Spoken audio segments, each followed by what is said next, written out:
And good evening, everyone. Welcome. It is time for Bronco baseball here on a beautiful Chamber of Commerce-like Monday night in El Dorado. Kurt Caden here, ready to bring you the action, opening up a three-game series with the Liberal BeeJays.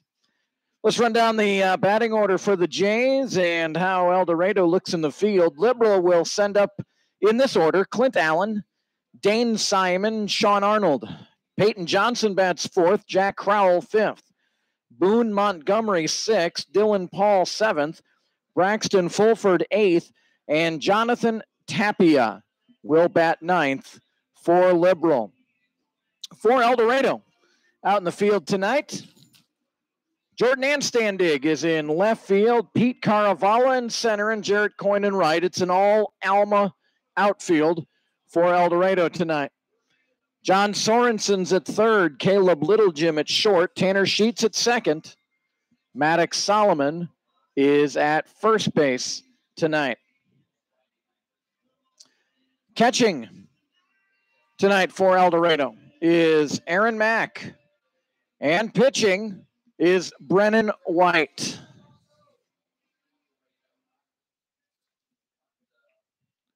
Broncos coming off a 9-4 win last night over the Hayes Larks. And I'll tell you what, it was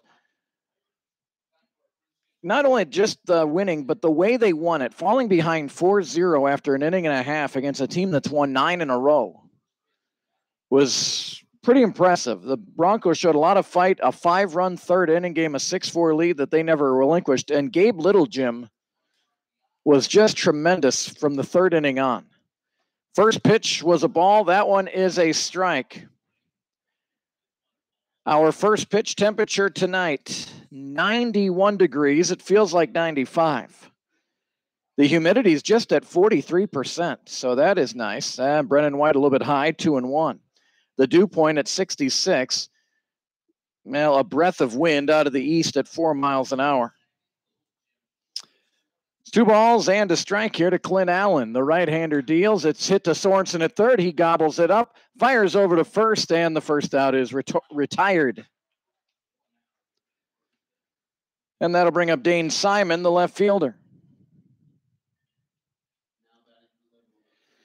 Talked to Gabe Littlejim last night. It was interesting. I said, what changed after the second inning? He said, well, you know what? I was asking a location. Was it this or that? He's like, actually, my brother Caleb came up to me and said, you're dragging your back foot, get the ball out and deliver it, and you're being lazy right now. And Gabe said he was spot on. He took his brother's advice. Up here, we thought, well, maybe the location. And he said he left some pitches up, but that wasn't really the main issue, according to Gabe Littlejim. And all he did was go 8 2/3. It was a swing and a miss. Dane Simon. Dane Simon, a .383 hitter on the season. Boy, it seems like we see nonstop. Here's the pitch and a swing and a miss, strike 2. Simon with 23 hits and 60 at-bats coming in. Oh, boy, you're right, Gary. 10 stolen bases on the summer for Simon. So a guy that El Dorado will like to keep off the base pads today, tomorrow, and Wednesday. In the turf, 2 balls and 2 strikes here to Dane Simon.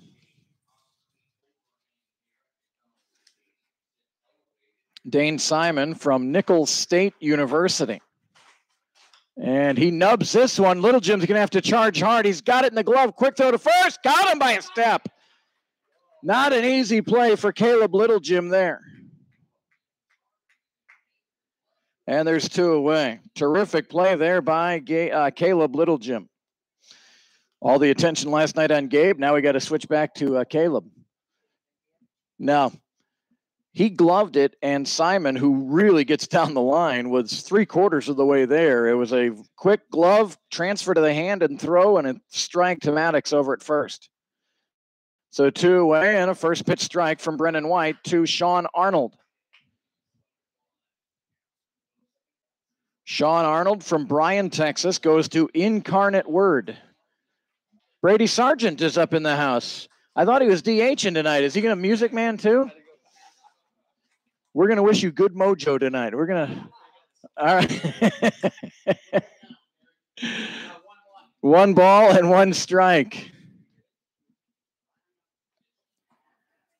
Sean Arnold hitting .315 this summer. And the pitch from Brennan White, and that's a little inside. 2 balls and a strike. Brennan White, fun meeting his folks, and there's still White relation here. From Fredericktown, Missouri, Williams Baptist University. And here's the 2-1 from White. That's hit up the middle, and that's going to get through for a 2-out single. Bounced it through the turf infield into the outfield. Caravala sends it back into the infield, and a 2-out single will bring up the designated hitter, Peyton Johnson. Liberal comes in with a team batting average of .292. Hayes was here all weekend, right around .294. And this one's hit out into right center field. Caravala's gotten his glove, bobbles it, now fires it in. Tanner Sheets has it, and Bill Clay will hold up the runner at third. There was a chance maybe to get him in there. That'll be a double for Peyton Johnson. So Jack Crowell will come up. First 2 were retired, then a single, now a double. Brennan White on the season, 8 innings of work, a 6.75 ERA. He's given up 14 hits coming in, 4 walks, 6 strikeouts, 9 runs given up, 6 earned. And he has an 0-1 record. Only 8 innings of work. Opposition currently has a .400 batting average against Brennan White. So here's Jack Crowell and the pitch, and that one's low, 1-0.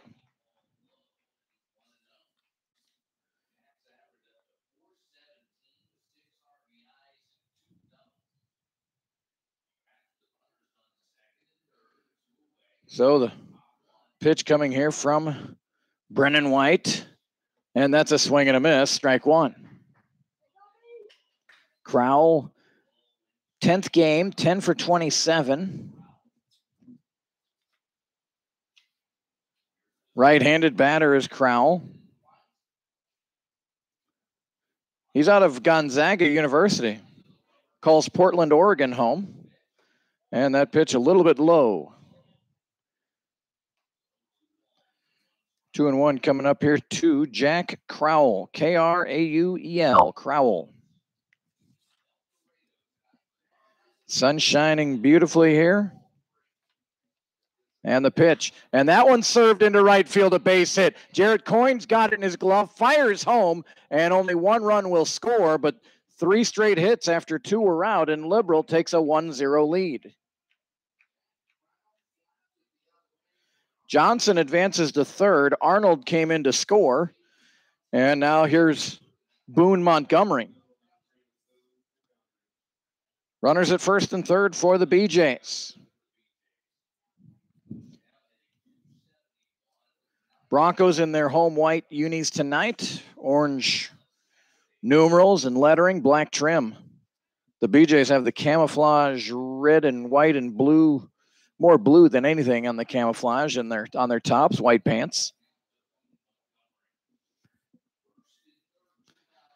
So 1 ball and no strikes here to Montgomery. And the pitch and swung over the top of that one. It's 1-1. Montgomery on the summer, 13 for 50, hitting .260. He's driven in 6.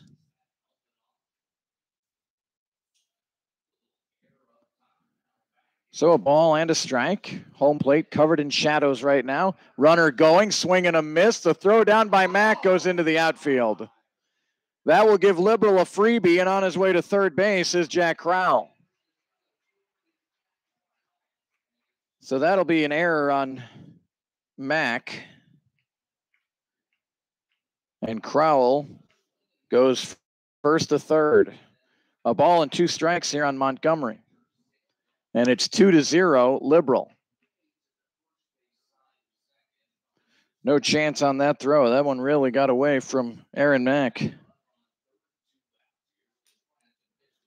Pitch from White and a swing and a miss, strike 3. So that one stings a little bit if you're a Bronco fan. Gave up a freebie there.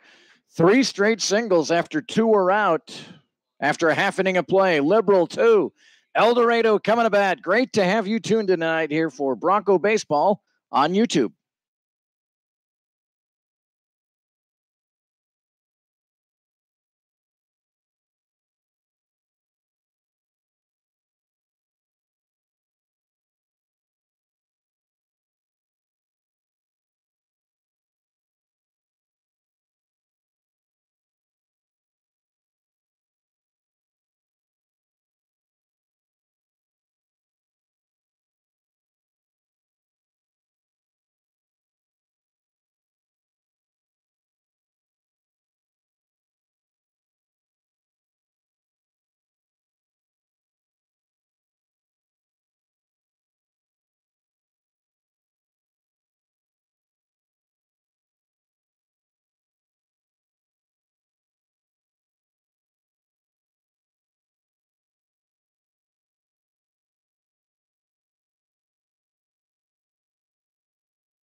Well, let's take a look at the batting order for the Broncos and the defensive alignment for Liberal. Caleb Littlejim will lead off for El Dorado. Jarrett Coyne second. Maddox Solomon third.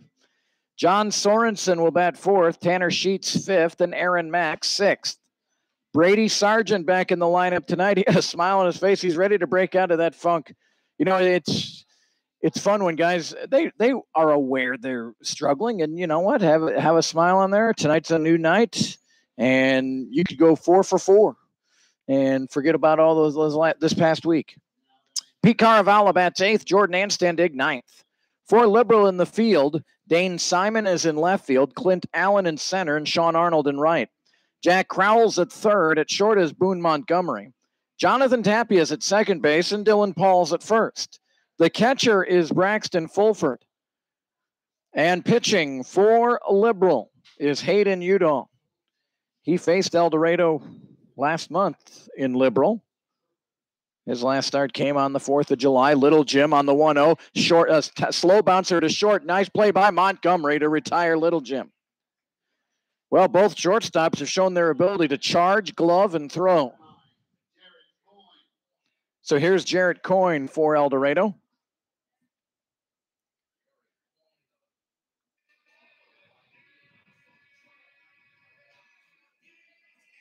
Hayden Udall in his 6th game, his 5th start of the summer, 23 1/3 innings of work. Starts Coyne off with a strike. He's given up 22 hits, 14 runs, 13 earned, 6 walks, 27 strikeouts, and a 5.01 ERA. And Coyne delivers one into center field, a 1-out single for El Dorado. And Jarrett Coyne seems to be getting into one of those grooves for the Broncos. And that'll bring up Maddox Solomon. Maddox Solomon out of Cisco, 6'3", 235. He's out of San Antonio.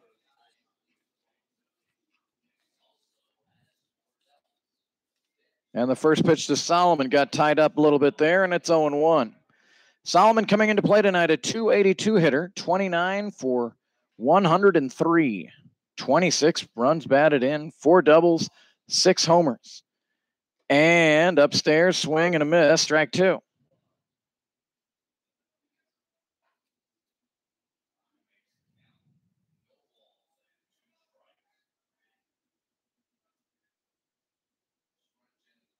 So a 0-2, and that's fouled off. Looks like I'm a little off center on my camera here. Let me get that situated. Of course, I can't get both bases, but there's always more action over there at first, so try to keep first base in the picture. There we go. Sorry about that, folks. No balls, 2 strikes.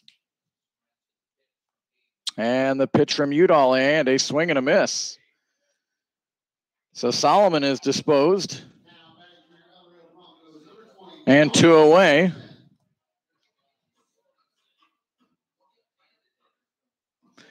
Yeah, I kind of get tied up doing some other things here, and I had the camera pointed one way during the intros.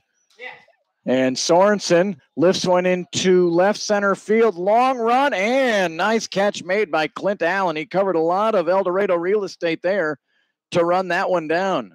A 1-out single goes for naught. We head to the second inning. Our score is Liberal 2, Hayes 0.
Brennan White returns here for the second inning.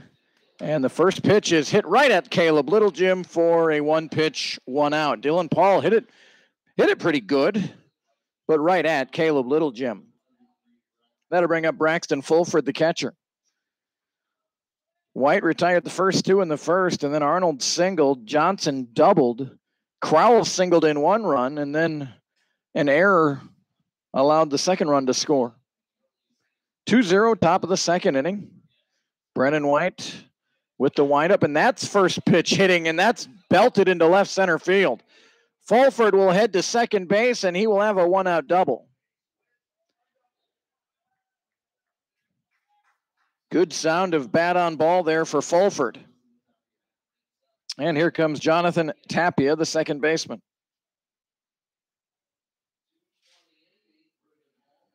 Right-handed batter is Tapia.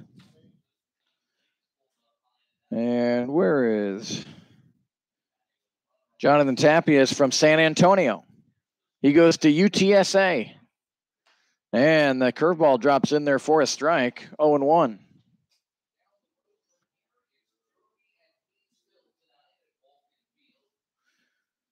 No balls, 1 strike. We'll take a look at the standings here shortly. Big win for El Dorado last night over Hayes. Here's the pitch. And that one misses, 1-1. Really, let's kind of jump into it now, because this is really, I don't want to say a must series, but boy, if you lose 3 here, there's just such a logjam between 2 and 5, second and fifth. And a high, shallow pop fly out to center field. Caravala coming in, and he puts it away for the second out. So 2 away, and that'll bring up Clint Allen, the top of the order for Liberal. Allen grounded out to Sorensen in the first inning. Hayes is now 18-5. Interestingly, with the 5 losses for Hayes, 2 of them have been given to them by the Broncos. Liberal is in second with a 13-10 record. They're 5 out of first. But the real race right now is for second. Here's one right down to Sorensen, and it got past him. Sorensen will run it down behind third base, and that's going to be an error on John Sorensen. He kind of took a weird angle with his glove there. He almost looked like he was trying to bat it down. So a second error already here for the Broncos. Runners at first and third, and that'll bring up the very speedy Dane Simon. Simon hit a weak ground ball to short. Caleb Littlejim had to really come in hard and made a nice strong throw to just get Simon by a step over at first. As I said, though, the race is for second. We'll look at that after this pitch. And the first one is in the inside corner for strike. So Liberal is, they're one game ahead of El Dorado, and they're separated by 3 spots. Liberal 13-10, Dodge City is 12-10, Derby is 12-11, and El Dorado is 13-12. So the Broncos 1 game behind Liberal. A win here tonight, and I don't know if Dodge is playing tonight. Nope, Dodge isn't playing tonight, so just going to be tight. Swing and a miss, and Mack pump fake down to second. And boy, the runner at third, Fulford, drifted a little further, I think, than maybe Bill Clay would have liked over there. Last night we saw Ethan Payne shoot down a very big runner at third. Remember, Hayes had runners at second and third, nobody out. No balls and 2 strikes here to Simon. The pitch from White is fouled. Hit the body of Simon in the box.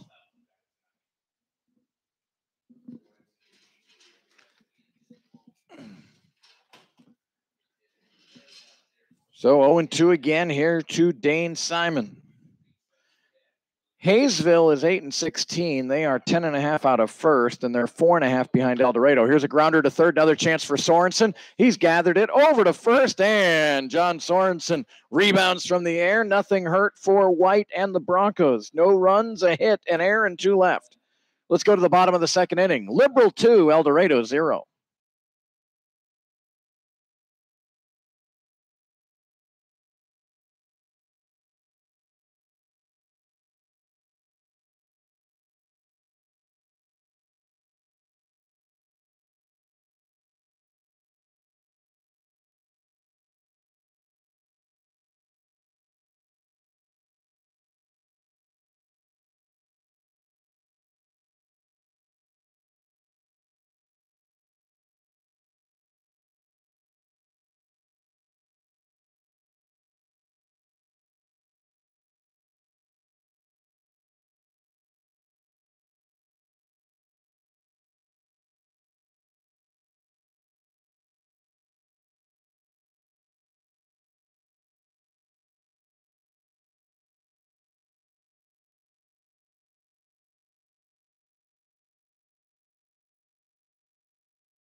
Just a bit high. Welcome back here to El Dorado. Tanner Sheets leading it off for the Broncos, and the first pitch sailed on Udall, and it's 1-0. Tanner Sheets out of Sugar Land, Texas. Udall goes from the stretch, and that fastball a little bit high, 2-0. Sheets, Mack, and Sargent, the scheduled 3 here for El Dorado in the bottom of the second inning. Liberal scored 2 in the first, 0 in the second. 2-0 BeeJays. And Sheets looks at ball 3. So 3 balls and no strikes. Udall, to my numbers, only 6 walks on the summer and 23 innings of work.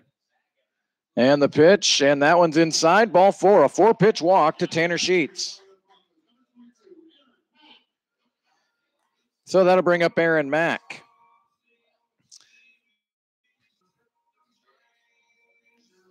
Great Bend, continuing on our standings look. Hayesville 8-16, 10.5 out. Great Bend has fallen to 12.5 out, 7-19. Hayesville beat Great Bend 3 times, huh? One of those was a doubleheader, I think, wasn't it? Yeah, 2 7-inning wins. So the wheels have come off a little bit for Great Bend. I don't think Hayesville's that bad of a team either. 8-16 doesn't seem right for them, but that's what they're at. 1 ball and no strikes here to Aaron Mack. The pitch, and Mack tried to go the other way. He fouls it into the Bronco bullpen.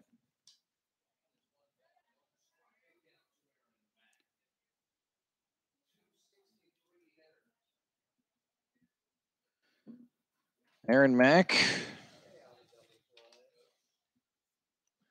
out of Newman University over in Wichita. Left-handed batter is Mack. 1 ball, 1 strike, and that's outside 2-1.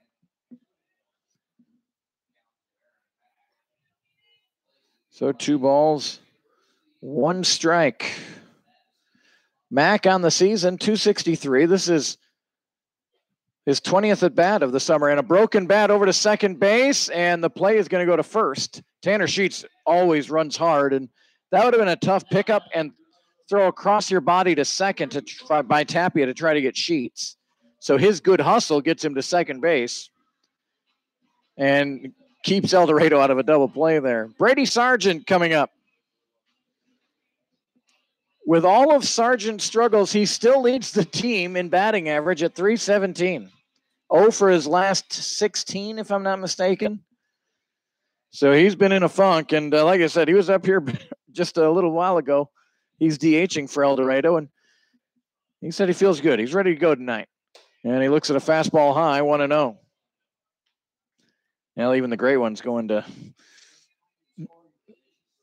That's right. Tanner Sheets, runner in scoring position. Jarrett Coyne singled in the first, but did not advance. And the 1-0 high, 2-0. Sargent with 6 doubles, 2 triples, and 4 homers. 28 strikeouts so far this summer, and those have been picking up. That's where it's really been kind of frustrating for Brady. He's not getting bat on the ball. 2 balls and no strikes. And that's inside, 3-0. Pete Caravallo waits on deck.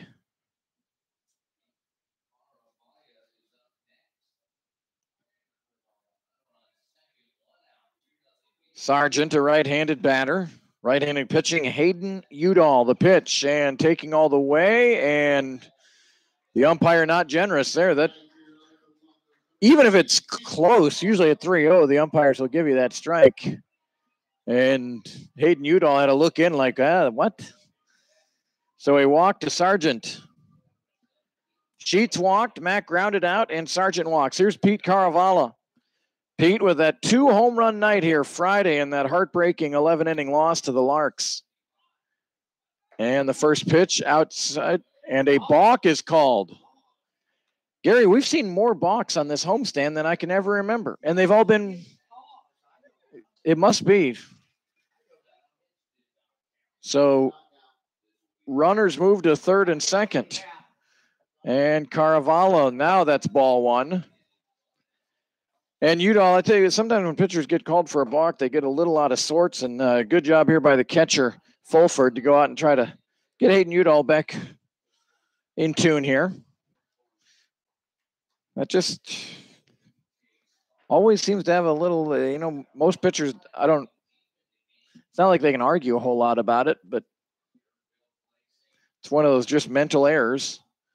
Takes a double play out of the equation here. Here's the 1-0 and a little bit high, 2-0.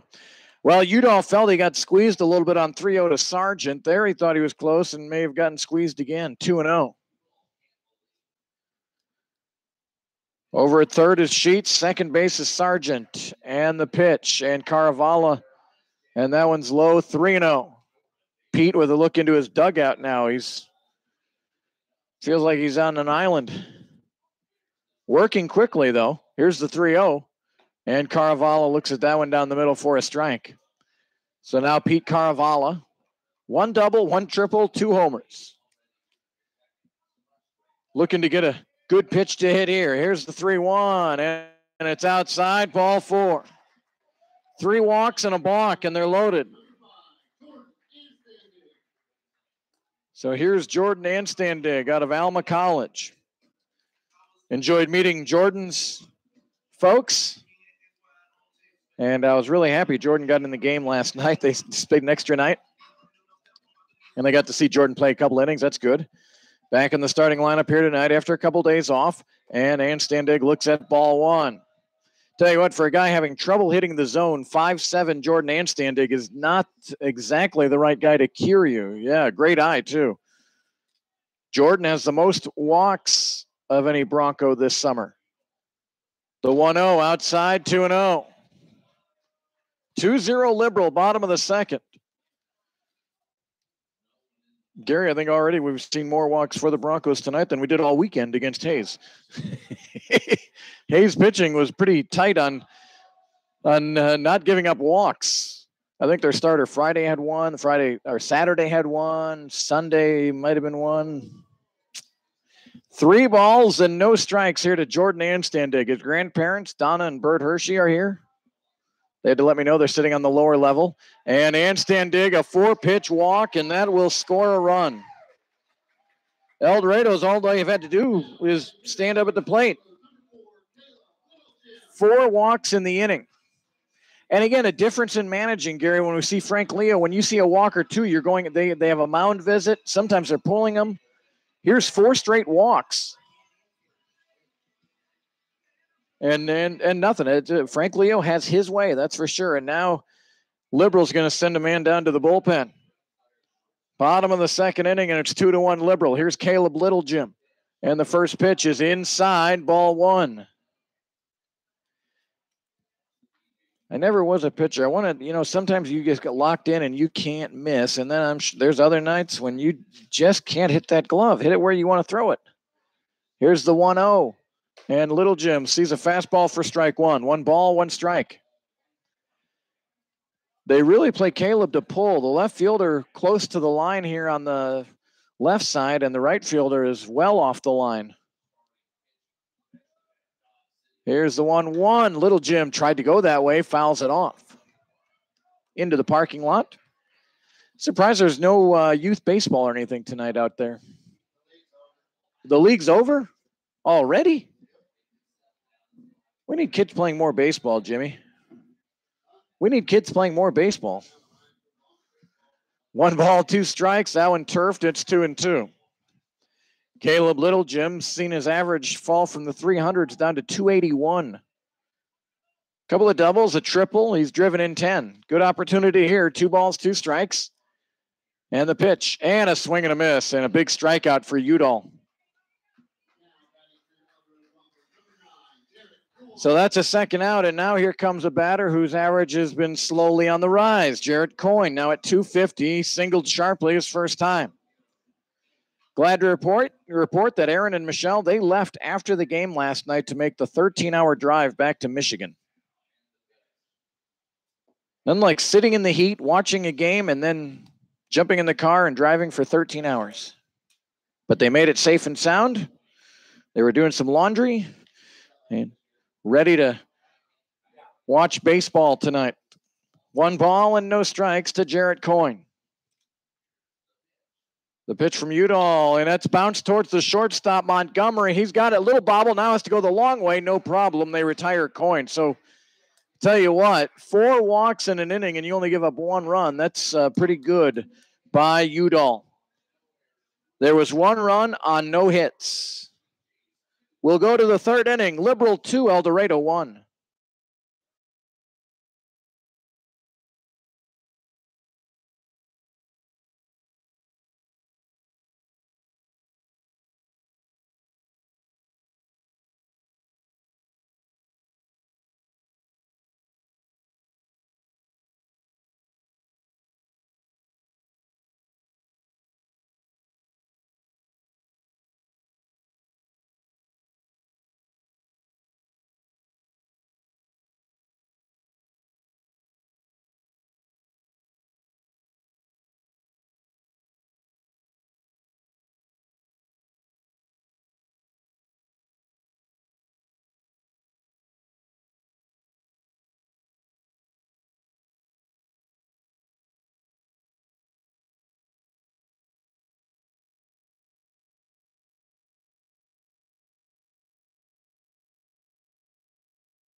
Sean Arnold to lead it off here for Liberal. 3-4-5 due up for the BeeJays.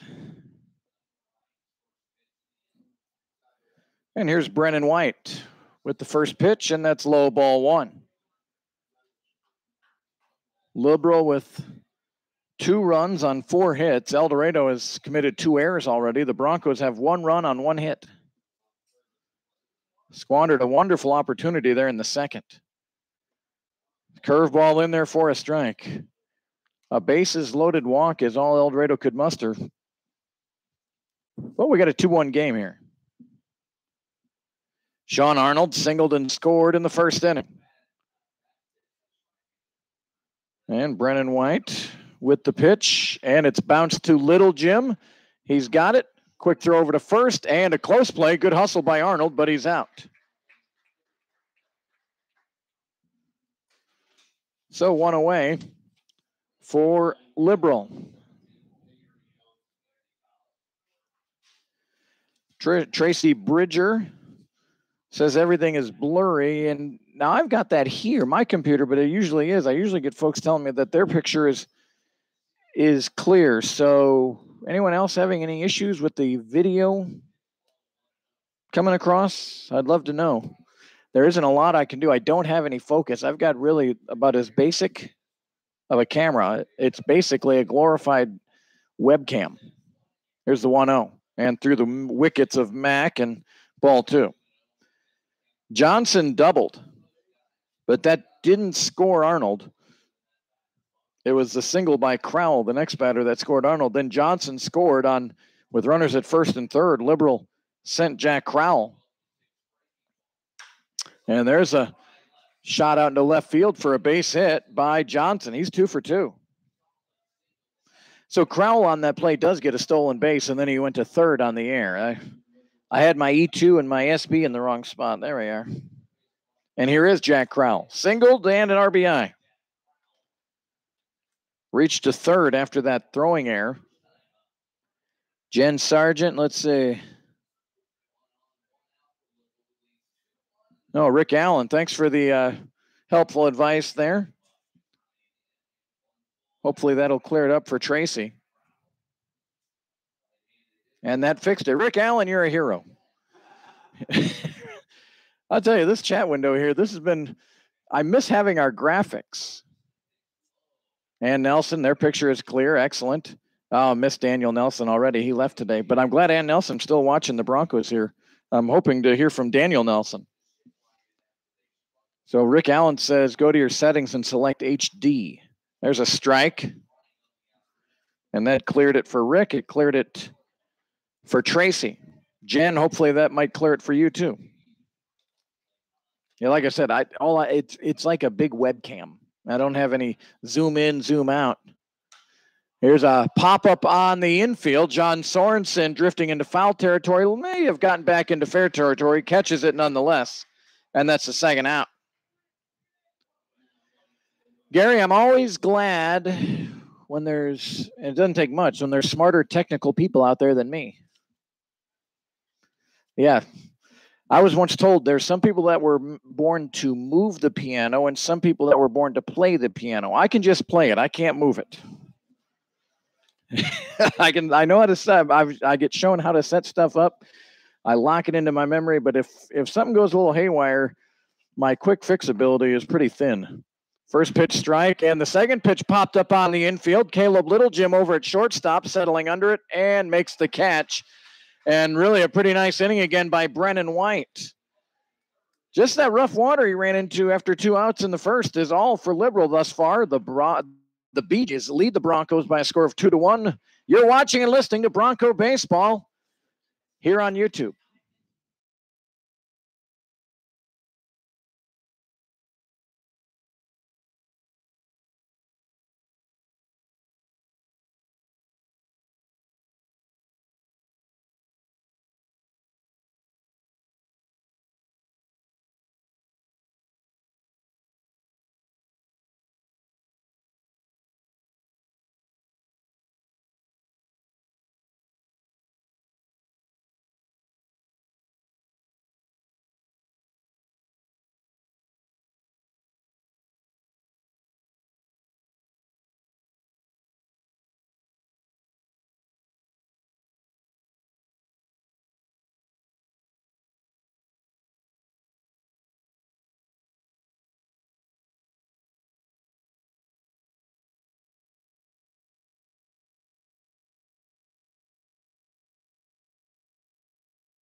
Maddox Solomon to lead off here in the bottom of the third.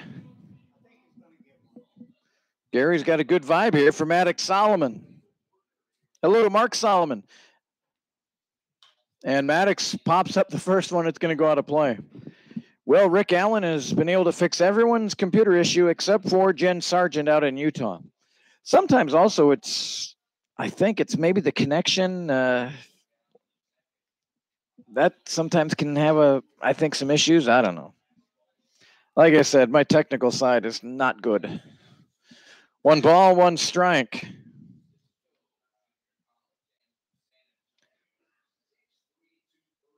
And the pitch, and Solomon a swing and a miss. And there's Daniel Nelson with a chat with us. Jimmy, we got Daniel watching and listening tonight. Daniel, you never called your foster parent Jimmy here. Swing and a miss. Got him on the inside there, and Maddox swings and misses. So 1 away, and that'll bring up John Sorensen. John Sorensen flew out to center field his first time.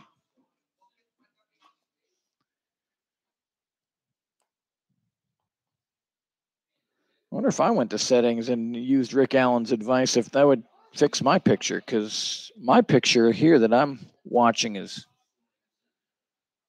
just awful.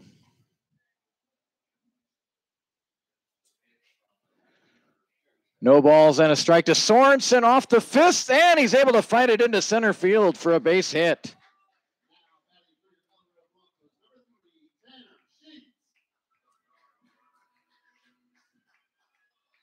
So John Sorensen with a 1-out single.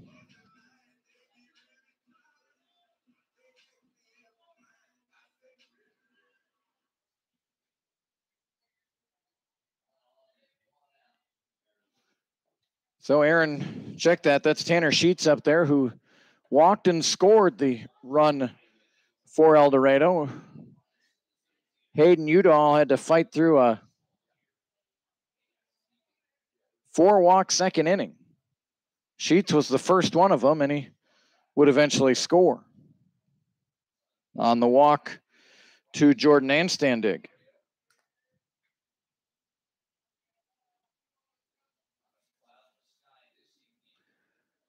No balls, 1 strike. And the pitch, and that's inside on Sheets. Third baseman Crowell really playing close to the line over on the third base side, so there is a hole on the left side. Crowell looking to cut off any kind of double work. You might be able to see him on your picture. And high and tight, 2-1 to Tanner Sheets. I got to send my picture. Daniel and I posed for a picture last night out on on Brad Long Field. Oh, and a throw to first, and the sun got in the eyes of Paul. That ball going over to the bullpen, and now a strong throw back to the infield, and that'll be stopped by Crowell. That one didn't get as far away as they usually do over there when you miss first base, but it looked like Paul had some trouble with the sun. It's a tough sun right now for the first baseman. But probably an error, right, Gary? You got to call on the throw. So it'll be an error on Paul, and that moves Sorensen to second base. And that's in there for a strike, 2-2. Always talk to Gary. I mean, it always seems like when you see an overthrow at first or a play like that, it's usually first to third, but Sorensen had slid back to first by the time he got up and got to second, and that ball kind of died in the grass. Sheets lines one to left field, a base hit. Sorensen to third, being wound home, and he is going to score. Now Sheets is hung up between first and second, and he dives back in safely. And the Broncos have tied it at 2.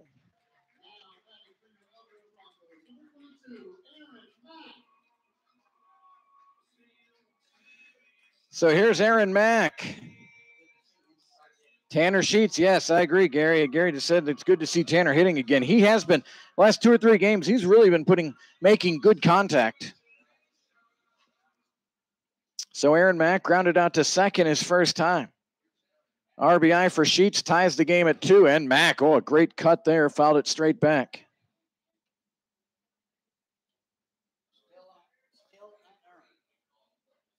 That run is still unearned until Gary says otherwise.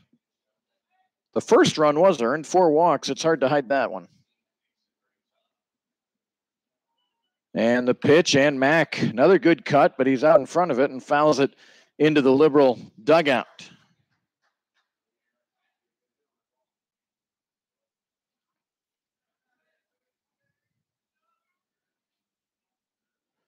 So no balls and 2 strikes here to Mack. And stepping off is Udall. Liberal got their bullpen greased up a little bit during that second inning, but now nobody down there. Of course, you don't really want to sit down there. It's all in sun. The Bronco bullpen is in the shade, so certainly more tolerable down there than on the visitor side, at least for the next probably hour or so.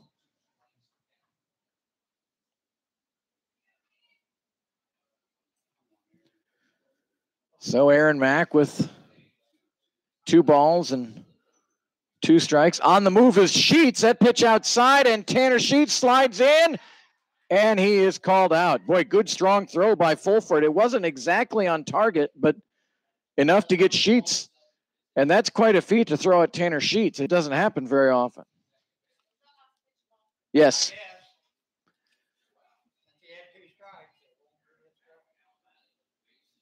So 2-way for El Dorado, and Mack hits one in the hole. Diving play by Montgomery, but no throw. That'll be a single.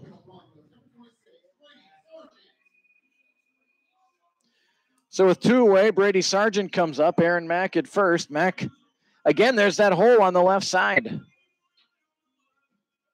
Brady walked his first time.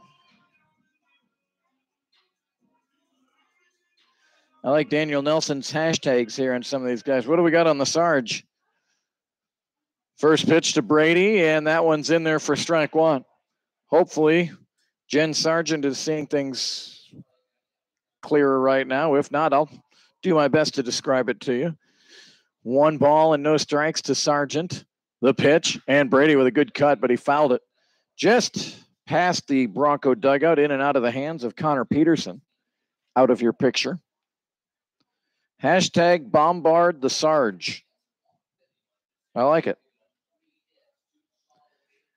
Udall's got his sign. Off of first is Mack, and the pitch to Sargent, and kind of a weak swing there, able to foul it off, and it's 1-2. Pete Carvalho waits on deck. The Broncos have 3 singles here in this 3rd inning.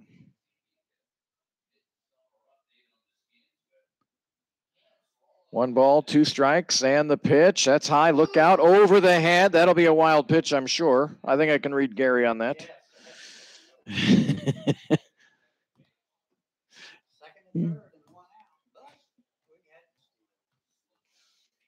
think I've told the story. First couple of years, actually 2 years, and then a lot of last year. Gary, he had his seat on the other side where the visiting broadcast is, and I was so glad when he moved down over here, because he used to have to yell down to me to tell me what everything was. Sargent grounds to third, strong throw to first to retire Brady, and that will retire the side. A run on 3 hits, 1 air, 1 left. We're all knotted up. We head to the 4th inning, 2-2 in El Dorado.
And welcome back. 2-2, top of the fourth inning. Mighty important series for both these teams. Liberal, don't forget also, this may come into play, I'm sure, Gary, that Liberal swept El Dorado in Liberal. So all the Broncos can hope for is a season series tie. And the first pitch is popped up on the infield. Tanner Sheets coming in. Caleb Little, Jim calls everyone off. He makes the catch and a quick first out. Dylan Paul lined the first pitch he saw in the second inning at Little Jim. So he's seen two pitches and he's hit two out, both by Caleb. Hello to Jan Foco. Her picture is perfect tonight. I'm glad to hear that, Jan. She's also glad to have their kids home, minus Jarrett. We kept Jarrett here in El Dorado, but that's grandkid. There's a first pitch slider for a strike to Fulford, who doubled his first time. But thank you, Jan, for the email, and I'm glad everyone made it back safely. Here's the 0-1 and the check swing. He did check 1-1. Yeah, you know, when Michelle told me they were leaving after the game, part of me was like, oh, boy, that's going to be tough. But the other part of me, driving late at night, early in the morning isn't that bad. Traffic's pretty minimal. Going through Kansas City is not a big deal there. You miss a lot of rush hour. I'm not sure where they eventually hit maybe morning rush, but I mean, if you can stay awake, which obviously Aaron and Michelle did, that's great. So I'm glad everyone's home. Thanks for the email, Jan.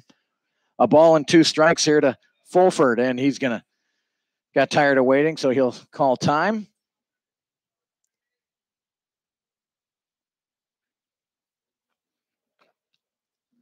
And the pitch from Brennan White, and that one's bounced off the foot of Fulford. Mac tags him just in case, but that one hit off his foot. And Michelle Coyne, hey, we want to say happy birthday to, I told Michelle how Tate and Josie, Amy Russell's kids, aunt and uncle, Amy Russell, aunt to Jarrett Coyne. Here's a pitch and a swing and a miss, and Mac applies the tag and a second out. So two away. But I told Michelle, but Tate and Josie are Jared's cousins, and now I know Tate's cute too. I don't want to leave him out, but that Josie is so cute. She turns 7 on Friday, and they're watching from Northern Michigan. So thank you, Michelle, and happy 7th birthday to Josie. First pitch is a ball to Jonathan Tapia. He flew out to center field his first time. Email address, so many of you know it, but if you don't know it, feel free to join in. CadenBroadcasting@gmail.com. That's CADEN, Caden Broadcasting. And that nicked him. That just caught him. I could hear it up here, even with the headset on. It just glanced off him. That's not a bad way to get hit. Head down to first base, Jonathan Tapia. So here's Clint Allen. 0 for 2. He grounded out to third, and then he reached on an error by John Sorensen at third. 2 away for Liberal here in the fourth. A 2-2 tie and a check on Tapia, and he's back.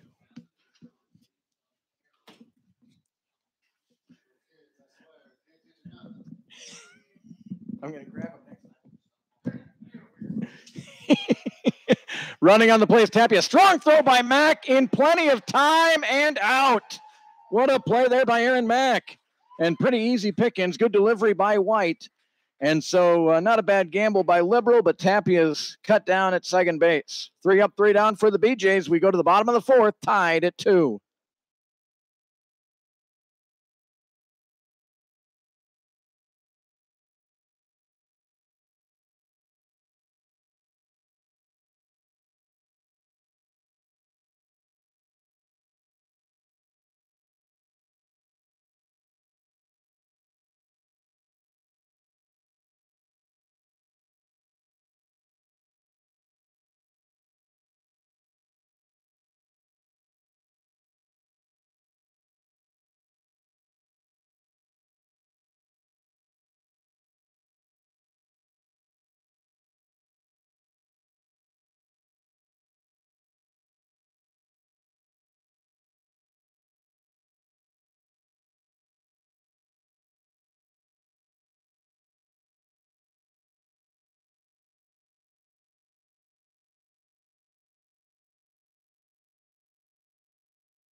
Pete Caravallo will lead off for the Broncos. He walked and reached second. He was the third of 4 walks issued by Udall. Caravallo, first pitch swinging, lifts it behind short, and drifting back and making the catch is Montgomery, the shortstop.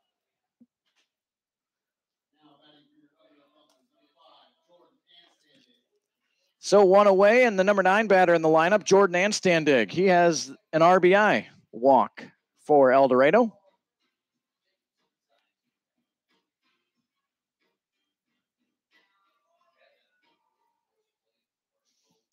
Of course, we love visiting with our Bronco parents and fans here on the YouTube chat, but if you're an El Dorado or if you're a Liberal fan, by all means, jump on in too. We'd like to talk with you as well. And Anstandig right up the middle, off the pitcher. What a play by the second baseman, Tapia, over to first. Oh, that's a brilliant play. Terrific play by Tapia. Now, does that go 1-4-3? Did that glance off of the pitcher? So a 1-4-3. Tough luck for Jordan. He stung it well. It hit off the lower leg of Udall just enough. It didn't hit him cleanly. Tapia still may have gloved it, but that may have taken a little bit of the steam off of it. Tapia backhanded it, and while he's running to left field, threw a strike to first to retire Jordan. Here's Caleb Littlejim, and that's fouled straight back. Well, we've seen some sparkling defense in the last few games from both the Broncos and the opposition.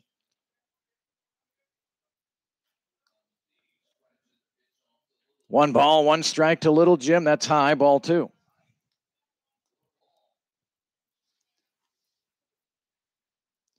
Hashtag RIPete from Daniel Nesson for Pete Caravallo.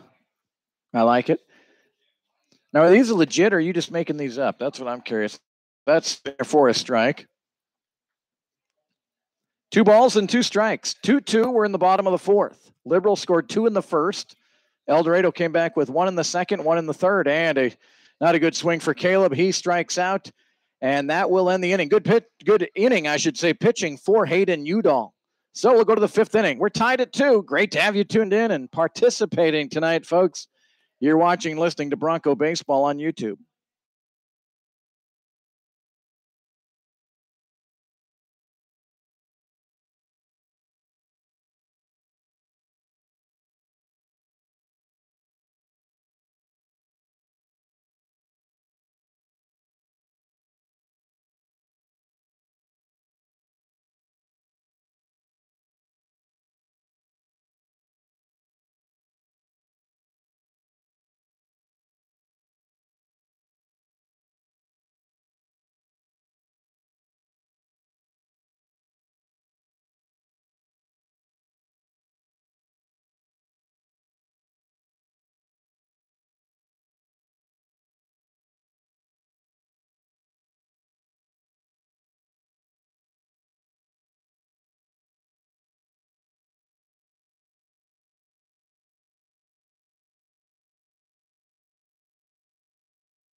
Top of the order for Liberal. Clint Allen was at the plate, and he's first pitch swinging, and that's a pop-up on the infield. Just outside the infield, Caleb Littlejim with the catch. So here comes Simon.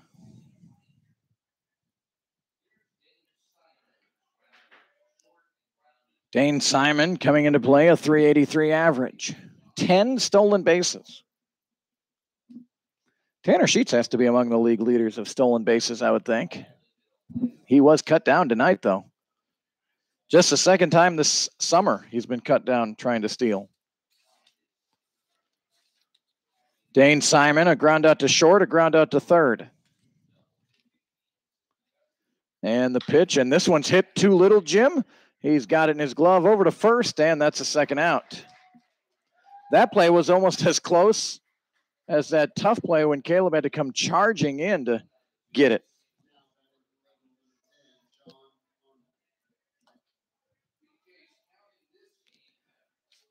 So 2 away here in the top of the 5th for Liberal. And here's Sean Arnold. 3, 4, 5 have really done the brunt of the early damage here for Liberal. Arnold's 1 for 2, Johnson's 2 for 2, Crowell's 1 for 2, and a first pitch strike from Brendan White. The White family was here this weekend. They're watching tonight. And the pitch from White, low, 1-1.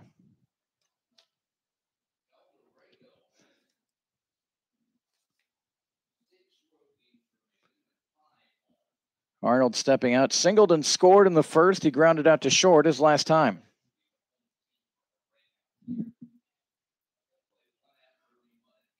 And the 1-1, and that's chopped foul. 1-2. Well, Daniel, you'll be happy to know Jimmy's working. He's got the music. You got everything going over here. Jimmy is doing the job of 3 men.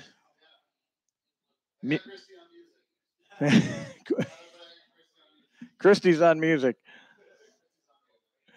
And the 1-2 just drifted out of the zone, 2-2. Jimmy's working the scoreboard, doing the PA. That keeps Gary off the microphone, which makes him happy. Gary has a mini celebration when he sees the anthem singer and the PA announcer come. It's not a big celebration, but it's a mini. You can see his feet just tap a little bit when. And that is sincere too. Everyone's happy to see Jimmy when he walks in, though.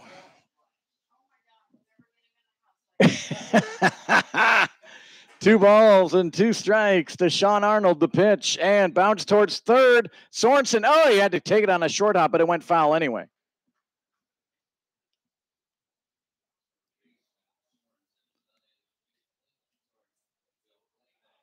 He called foul, didn't he? Peyton Johnson's come to the plate, but Arnold's going to have to walk back. He was hustling down to first. So a slow walk back here to gather his breath. It's, we're not dealing with the 100-degree, 105-degree heat index. It's still warm out there, though, and it's always warmer on the turf.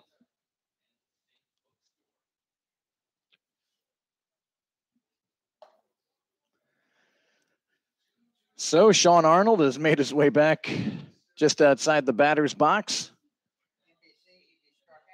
Really? Time limit? Everyone battling for the NBC World Series. The first and second place teams in our league advanced to the second week of that tournament. There's a foul. That might have got him on the foot. So this has been a tough at bat. Yeah, that got him on the left foot. He's got a protector on that left shin, but I think that may have got him on the toe. So Arnold, who sprinted down to first, trying to beat out what he thought might be a infield single. Then he got called back. Next pitch, he fouls off his toes. This is the 8th pitch of this at bat.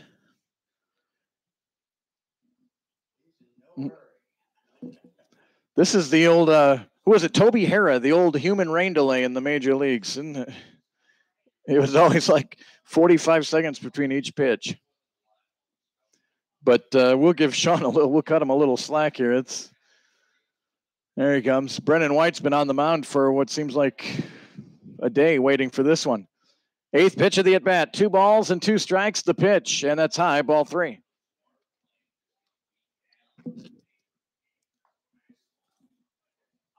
So 3-2. Defense straight away here. Jarrett Coyne adjusting his sunglasses out in right field. Maddox Solomon now is in the shadows a little bit there on the first base side. You can see that. And here's the 3-2. And a notion, but didn't swing, and now Arnold works a walk. 10-pitch at bat. And I would say well-earned base on balls. So the one batter that Brennan White hasn't been able to figure out yet is Peyton Johnson. Doubled and scored in the first, singled in the third. Yes, Mark Solomon. Yeah, Mike Hargrove. Eventually, after his playing career, managed the Cleveland Indians. I think he managed in Seattle, too. I'm not positive. 1 ball and no strikes. Good lead over at first for Arnold, and the pitch, and that's off the end of the bat, and look out. Who's down there at the end of the Bronco? Well, it might have been Tucker Catlett who was able to spear that one. So a ball and a strike.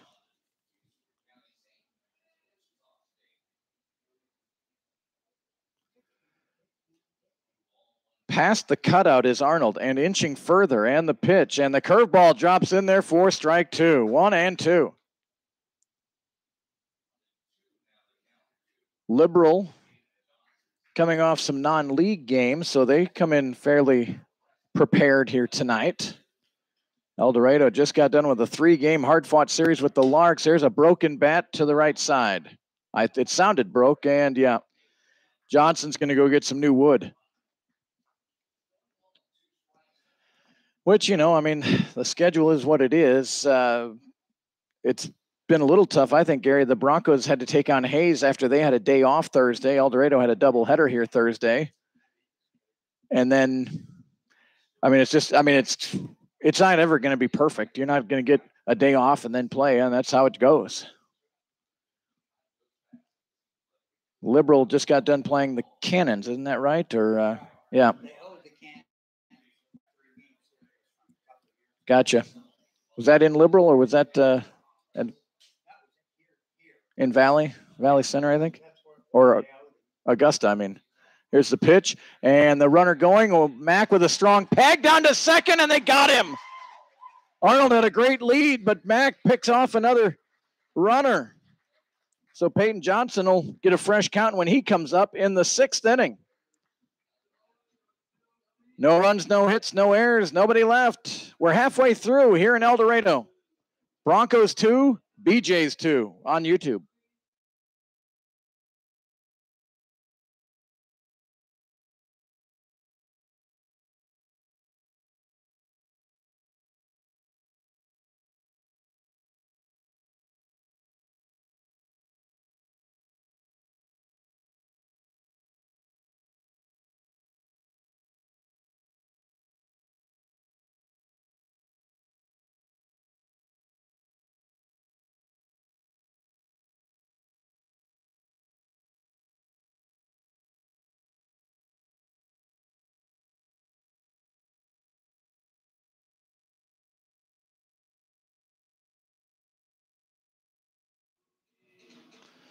Want to send a shout out to someone that sponsors our broadcast. It's Brad and Roxanne Cool over at El Dorado Building Systems Incorporated. If you're in the market, the metal building market, Brad is who you want to talk to. And we appreciate their sponsorship of our broadcasts.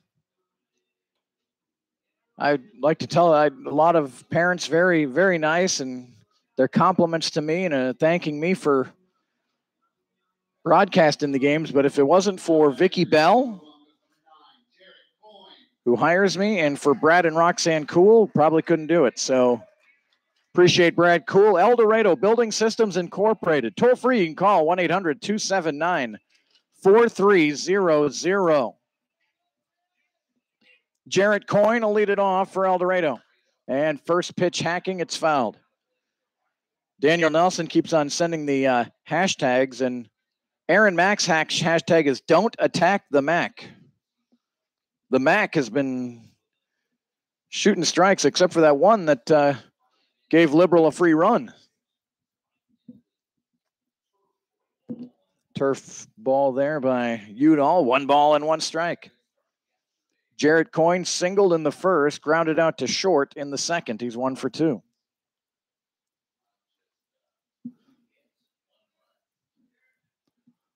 And the pitch from Udall. And Coyne hits it into left center field. That's going to split the outfielders. Coyne with a big turn at first. And here he comes, and he is going to slide in safely. A double for Jarrett Coyne. Cutting that one off was Simon in the outfield, but his throw bounced a couple times in the grass, and that certainly helped Jarrett, who was running hard all the way to second. Our scoreboard is pretty even at this point. 2-5-1 for Liberal, 2-5-2 for El Dorado. And here's Maddox Solomon. He's got a couple of strikeouts tonight, 0 for 2. And the pitch from Udall, high, 1-0.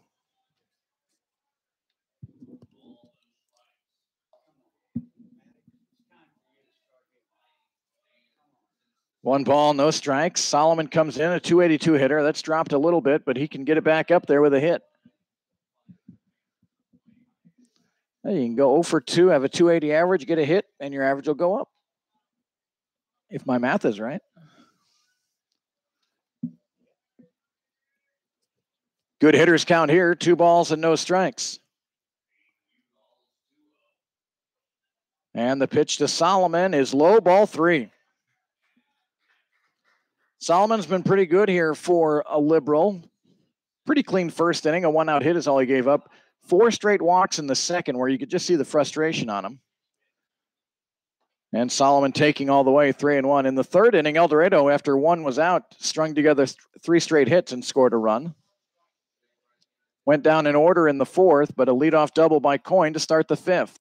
3-1 to Maddox Solomon. Dad Mark watching, and Maddox goes the right side. Coyne waited, and now a throw will come to third, and they'll get Jarrett Coyne. I'm not sure the hesitation there from Jarrett, but the out is recorded 4-5. Boy, once you hesitate, probably you need to stay. So what I thought was going to be a productive out turns into an out at third base. What do they say, Gary? First and third outs. You hate to make it third. And here's John Sorensen. He's 1 for 2 tonight. Solomon over at first. And Sorensen hits it out into center field and deep. Going back, the center fielder, and made the catch up against the wall. What a play by Allen. Clint Allen jumped into the air, crashed into the fence, and made the catch. Sorensen couldn't hit it to a deeper part of the park. A long out. Boy, that's a great play by Clint Allen. He tracked it all the way. There's no padding out there. He banged against the wall and made the catch. So 2 away, and here's Tanner Sheets. He's been on base both times, a walk and a single, and looks at ball 1. Well, that sounded good off of John's bat. He went right out, what did we say, about 370 or so out there to center field. He hit about 360. He hit about 367. So a ball and no strikes here to Tanner Sheets, and Udall will step off. Maddox Solomon, 2 for 2 on steal attempts this summer. Here's the pitch, and Sheets fouls it back. 1-1. Got a good rip.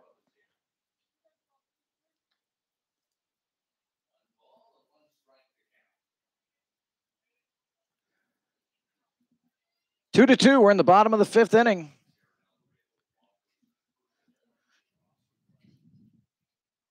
And Udall's pitch, and that's fouled off. All of a sudden, a little bit of a breeze coming in into our face here in the press box. Not a heavy breeze, but is that the key?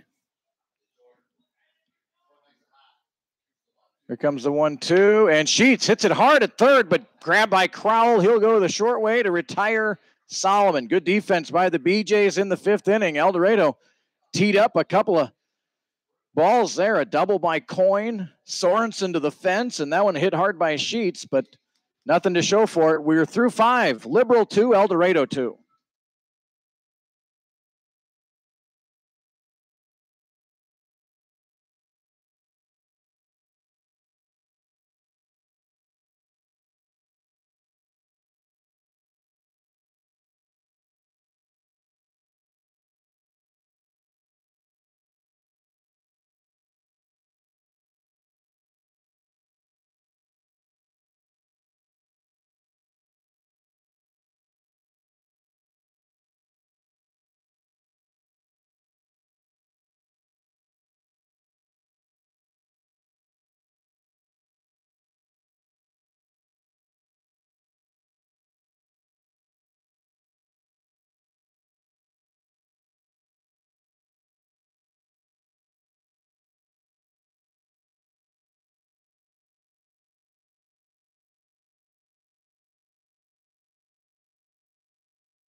Peyton Johnson was at the plate when Sean Arnold was thrown out at second, so he gets a fresh count here. It'd be kind of funny if a batter was up there when someone got thrown out for the third out, if they had to resume the count they had. 1 ball and no strikes here to Johnson. The pitch from White, that one misses. Guess it was high. That looked pretty good from here. So 2-0 to a dangerous hitter, Peyton Johnson. 2 for 2 tonight. 2 of Liberal's 5 hits. And he has 1 of Liberal's 2 runs.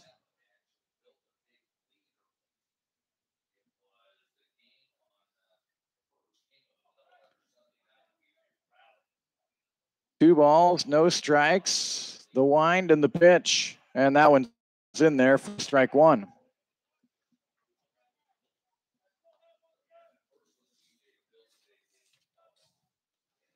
Looks like Matt Bose is heading down to the Bronco bullpen. Liberals bullpen is working.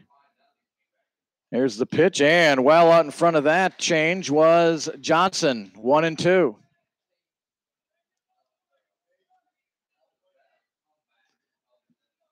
Johnson, Crowell, Montgomery, 4, 5, 6 in the Liberal batting order here in the 6th. And the curveball just missed. I'm sorry, that was 3-2. I thought it was 2-2. So Johnson walks.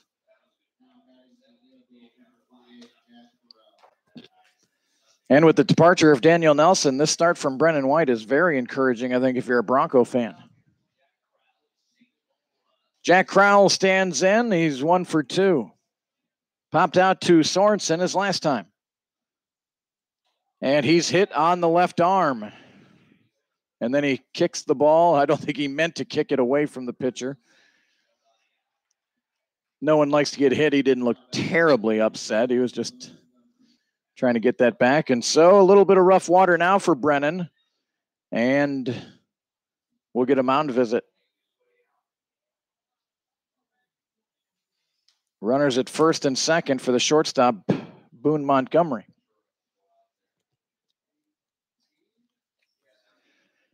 Well, the All-Star, I used to really look forward to the Major League Baseball All-Star game, but boy, anymore, you just hear, of course, there's always going to be snubs.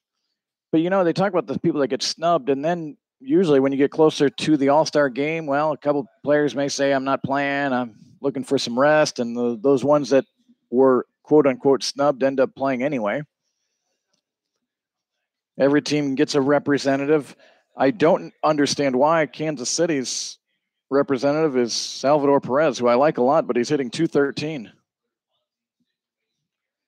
So Montgomery 0 for 2, and he's already squared around and looks high, ball 1.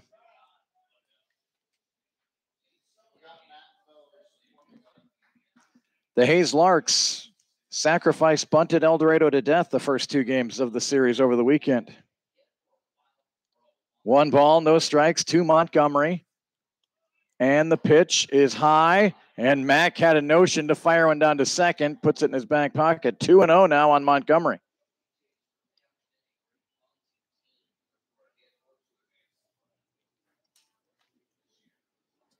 Maddox Solomon is charging hard at first. Montgomery wants to bunt this towards third, and he does. That's a beauty. Mack picks it up, and they're not going to get him. He's going to be safe. A wonderful bunt there. And the bases are loaded.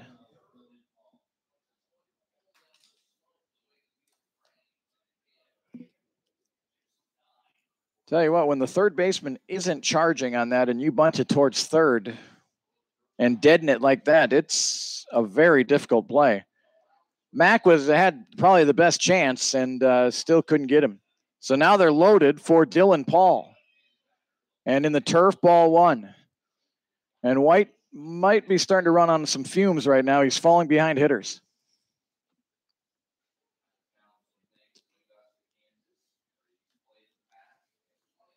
Dylan Paul lined out to short and popped out to short. Corners are in for El Dorado. And the pitch is low, ball 2. Nowhere to put him.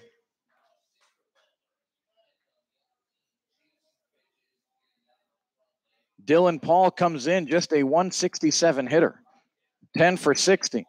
He has driven in 18. He's got a great opportunity here to add to that total. Here comes a 2-0 and bounced foul. Solomon a little bit off that first base line. I'll tell you what, if you sneak one down there, 2 will score easy. So 2 balls and a strike. A walk, a hit batter, and a bunt single.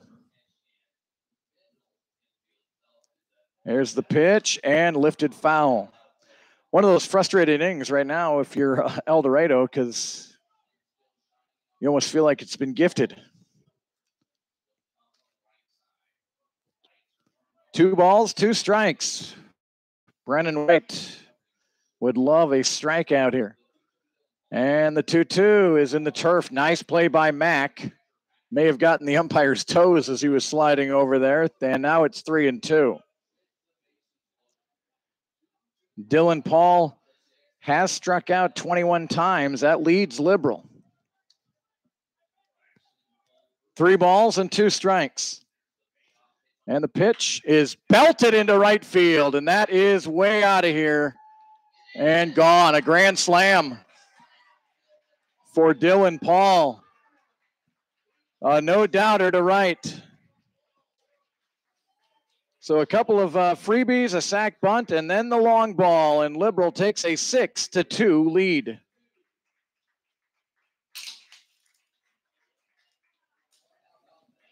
And that will be it for Brendan White, who pitched a good game but just ran out of gas here in the 6th. New pitcher coming in for El Dorado. We'll talk about it after this. 6-2 Liberal.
Matt Bowes is the new pitcher for El Dorado, and a first pitch swing and a miss from Fulford.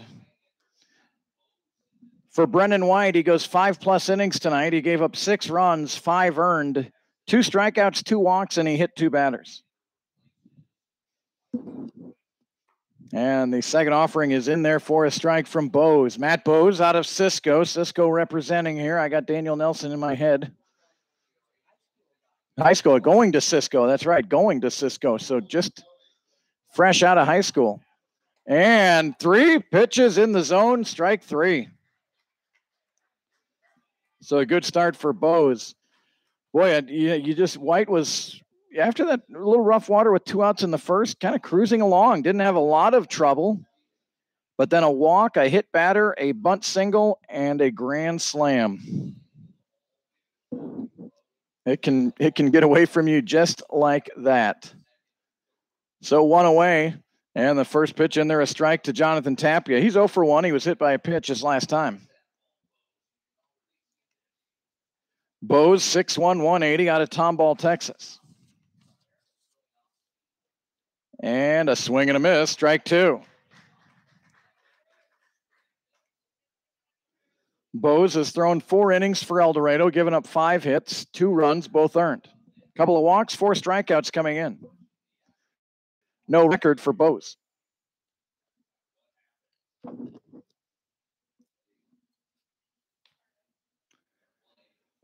So an 0-2 count here to Tapia, and the pitch from Matt Bose is bounced foul. That'll ricochet into left field. Is that Michael Chaney giving chase for that one?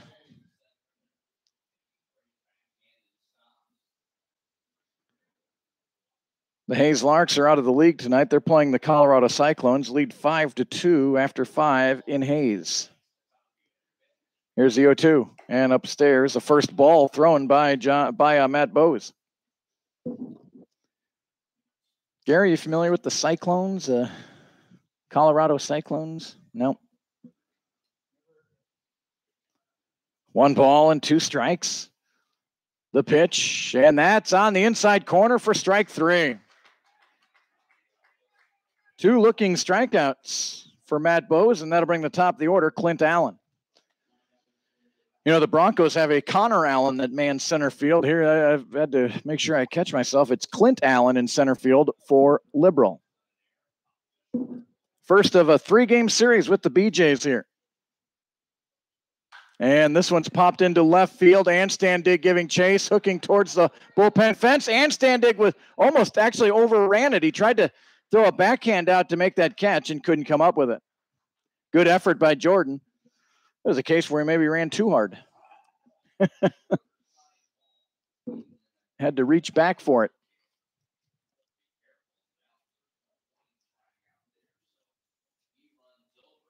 So no balls. And a strike. Clint Allen's 0 for 3 tonight. Reached on an error in the second.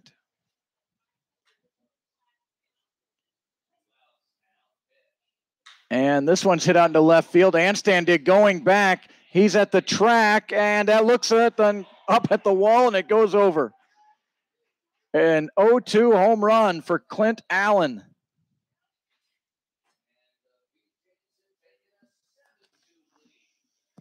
So now 7-2 in favor of Liberal.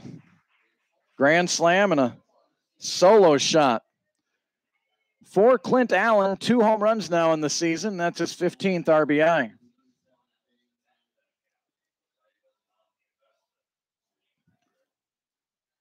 So a 5-run 6th inning now for Liberal. Here is Dane Simon. He squares, and it's high, ball 1.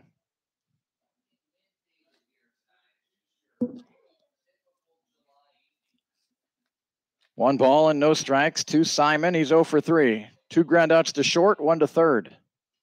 Squares again. Nope. 2-0. When the Broncos come to plate in the bottom of the inning, it'll be Max, Sargent, and Caravala.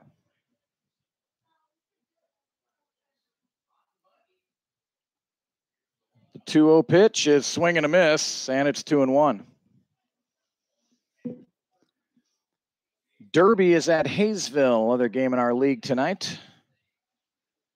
Derby at 12-11, kind of the head-scratching team, because a couple times we've seen them, they seem to have all the pieces. But according to their manager, just kind of go to sleep from time to time. But they have as good a lineup as anyone you'll see in our league.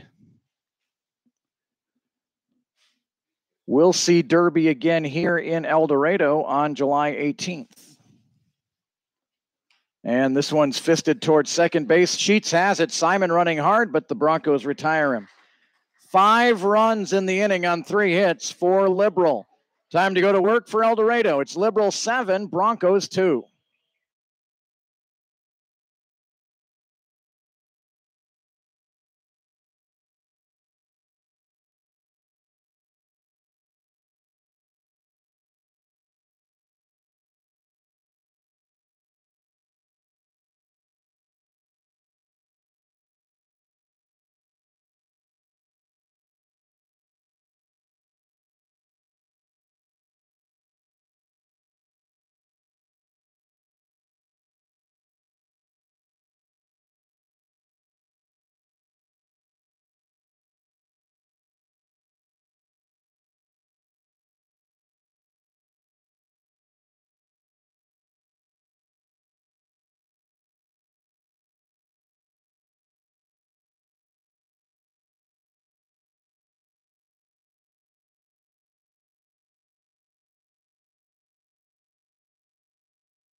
So the Broncos look to go to work here in the bottom of the 6th.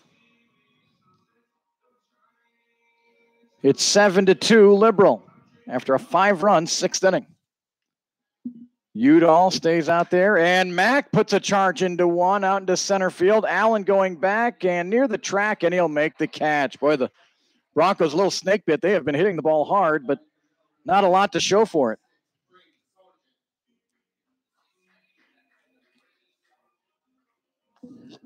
So here's Brady Sargent.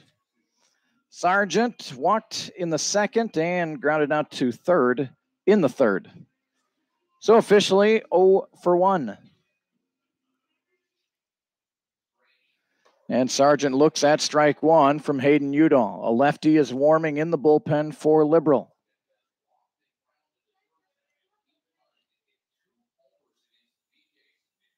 And Sargent, a check swing, did not go. 1-1.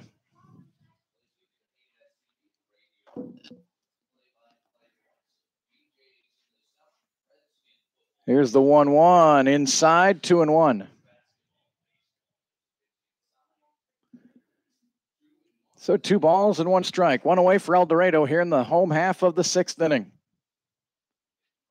And the pitch is inside, ball 3.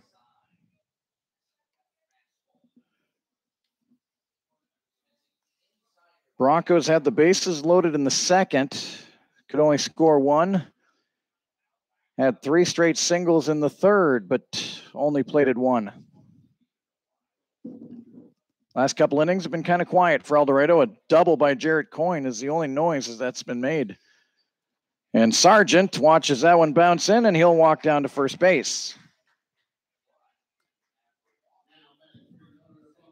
So Pete Caravala will step up to the plate for El Dorado. Caravala hitting .268 coming into play tonight, 19 for 71. A double, a triple, and 2 homers.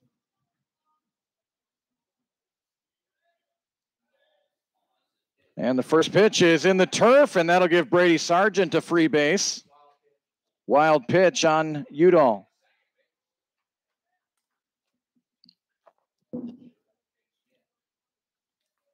So 1 ball and no strikes. Lights illuminated here at McDonald Stadium. Here's the 1-0. And Caravala puts a charge into one out into right center field. Allen giving chase, and it's gone. Caravala with his 3rd home run on this homestand. I'm not sure if you can tell on your screen there, but the outfield from right field, it kind of goes to center and then it widens out. That one was able to get over the fence before it widens there, and a 2-run home run for Pete Caravala.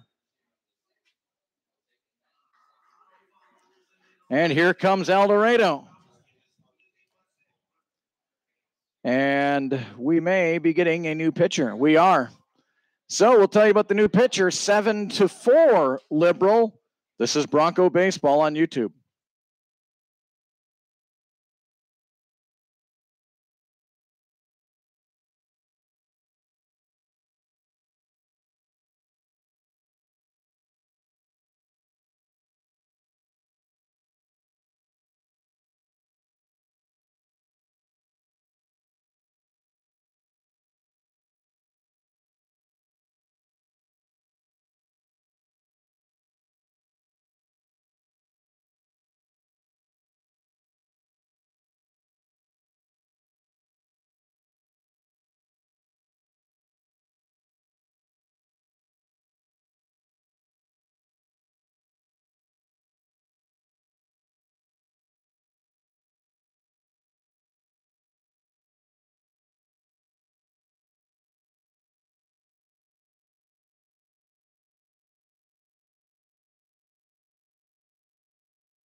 So a new pitcher and a new batter. Pinch hitting is going to be Connor Allen.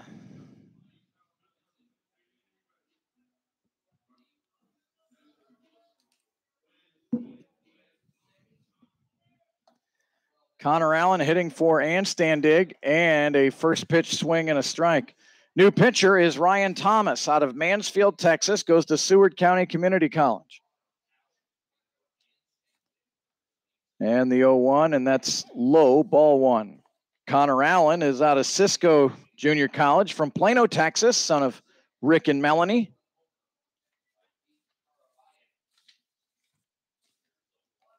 The 1-1, and Allen a check swing foul, 1-2. Connor Allen at .233 on the season, 20 for 86, 4 doubles, 4 homers. Strikeouts have been the issue for Connor. He's got 42 of them this summer. Here's the 1-2, fouled it off.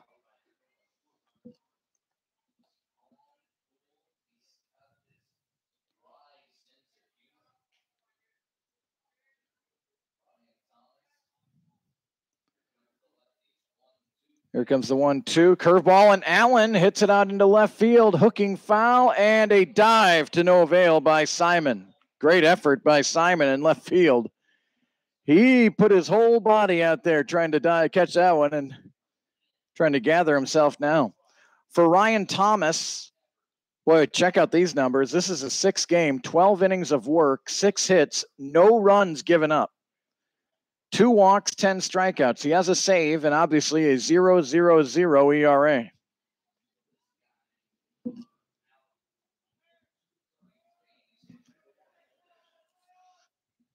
One ball and 2 strikes to Connor Allen, and the pitch, and that is inside, 2-2. Didn't miss by much. Good eye for Connor.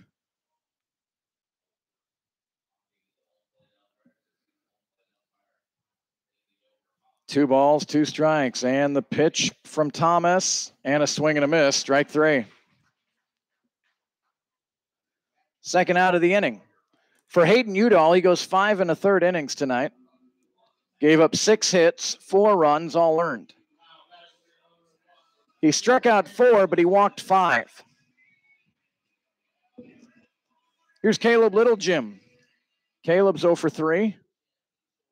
And he looks at a first pitch curve for ball 1.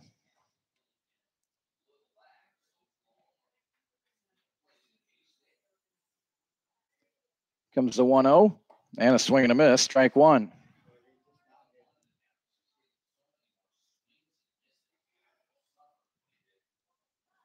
Len Caravala Had to be fun seeing Pete in person hit 2 home runs, and now on the YouTube feed seeing another one.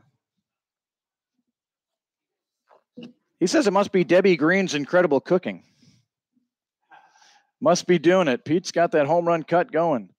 And a strikeout looking. That's the third time Little Jim has gone down striking out. But the Broncos strike for a 2-run homer. Pete Caravala makes it 7-4 Liberal. We head to the 7th inning here on YouTube.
So a pretty busy 7th inning.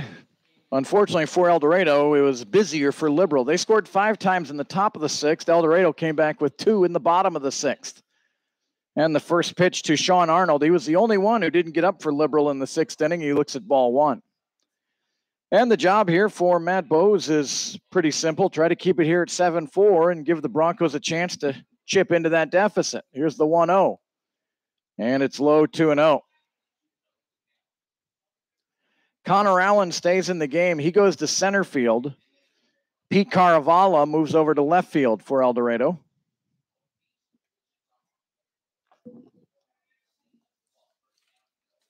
And the pitch to Arnold, and a swing and a miss.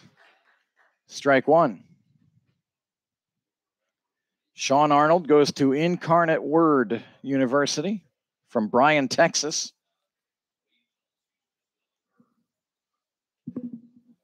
2 balls and a strike, and the curveball drops in there, a beauty. 2-2.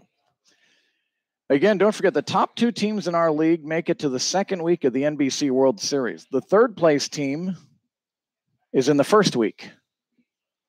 And then everyone else is kind of a crapshoot.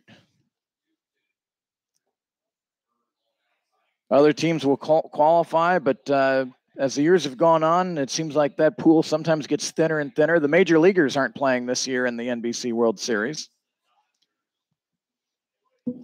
The former major leaguers. Here comes a 3-2 and low and a leadoff walk.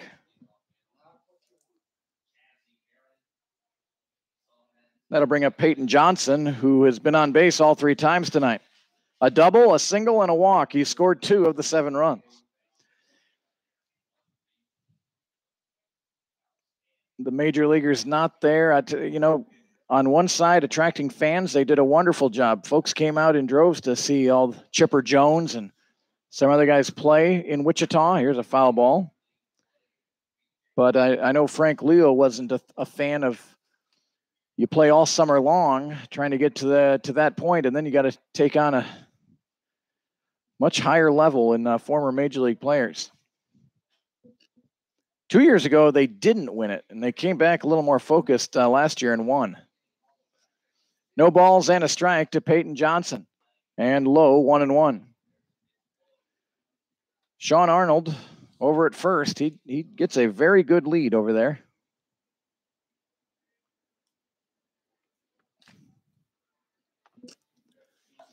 So a ball and a strike, and this one's hit out into right field. Jarrett Coyne has it on a couple of hops. Running first to third is Arnold, and the throw goes through.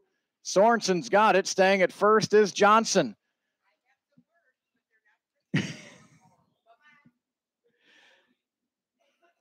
So here come the BeeJays again. Runners are at first and third with nobody out. Peyton Johnson. What is he coming in tonight? Let's see, I got my pitching numbers up. I got to take a look at the numbers. Peyton Johnson's bat has been terrific tonight. He came in to play a .304 hitter. Here's Jack Crowell, 370 on the summer. And the first pitch from Bo is in there for strike one. Bose came in relief of Brennan White, who pitched really good baseball until the sixth. The first three got on, and then a grand slam home run by Dylan Paul ended the night. Here's one in the turf. That's going to give Liberal a run, and it's 8-4. A wild pitch. Down to second is Johnson. Well, that's the second real gift run here from El Dorado tonight. Remember back in the first inning on a first and third situation, Crowell stole second and the throw sailed into center field, which allowed the runner at third, Johnson, to score. And this one's fisted fouled on the right side by Crowell. 8-4 in favor of Liberal.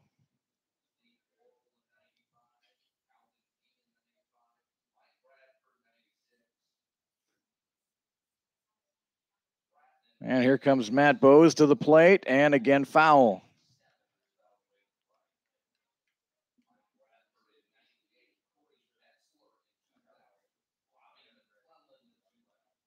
Liberal for, 5, 6, 7, 8, 9 hits now for the BeeJays. 8 runs on 9 hits.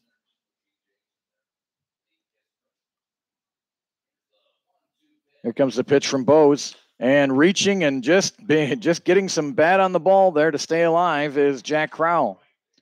Crowell is 1 for 2, an RBI single in the first. He was hit by a pitch and scored on that grand slam home run by Dylan Paul.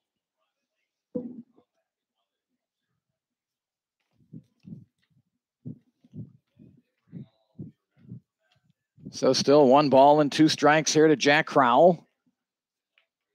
The pitch is in the turf. Nice job by Mack. Got his chest protector in front of that one. 2 balls and 2 strikes. Boone Montgomery waits on deck for Liberal. Still no one out here. A walk and a single and a wild pitch. Has scored a run. Bose with a look back.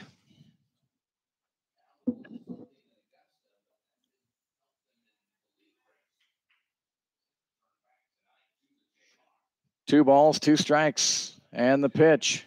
Curveball, and Crowell, I think, thought that was strike 3. He started walking off and then didn't hear the "you're out" call, and he'll quickly get back into the batter's box. 3 balls and 2 strikes here to Crowell. Always something when the batter thinks he struck out and didn't get the call, and now Crowell fouls one off. Bose struck out the first 2 batters he faced coming in the 6th inning before giving up a 2-run home run or 2-out home run to Clint Allen.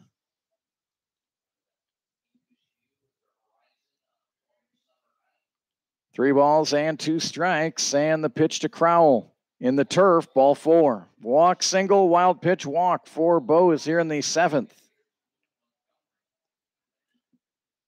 And we're going to get a mound visit for the Broncos. Brad and Roxanne Cool at El Dorado Building Systems Incorporated. They have many standard frame types available from 24 feet wide to modular spans of 240 feet. You will find a degree of versatility rare in today's metal building market. All of El Dorado Building Systems Incorporated structures come standard with certified engineering and a selection of long life finishes for a building you can be proud of for generations to come. Erection services available in select areas. Brad and Roxanne Cool. 316-321-9528 or toll free 1-800-279-4300. Always appreciate the good folks from Susan B. Allen Memorial Hospital. Trainer on site here every night. Make sure all the players from both teams are okay. 1 already in for Liberal, 2 on, nobody out. And Montgomery squares. And it's foul. Remember, it was Montgomery. Oh, he did not offer it. That's a ball. I thought he fouled it, but Toby Reuter said he kept the bat right out there. So instead of a strike, it's 1-0. Montgomery was in a sacrifice position last inning, and he laid a perfect bunt down and ended up getting a single out of it. And the 1-0 is in there for a strike, trying to steal third, and out is Johnson. Sorensen able to gather that low throw from Mack and got it and tagged the arm. The runner at first did not go. So that's a gift out for El Dorado. Sorensen took the throw at third.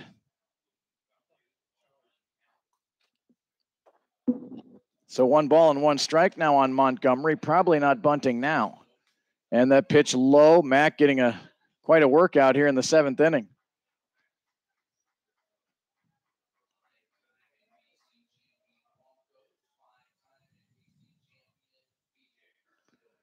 Two balls and 1 strike. And that one low, ball 2.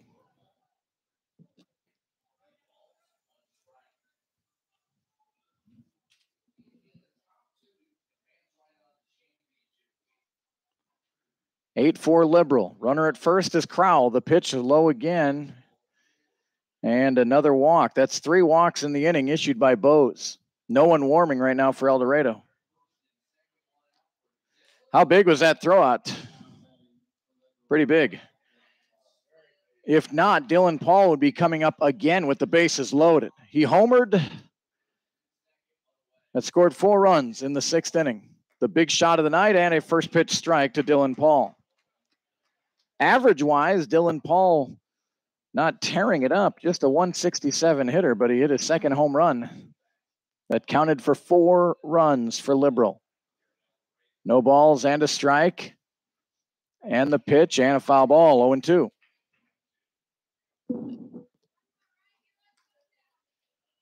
Eight runs, 9 hits, 1 error for Liberal. 4, 5, and 2 for El Dorado.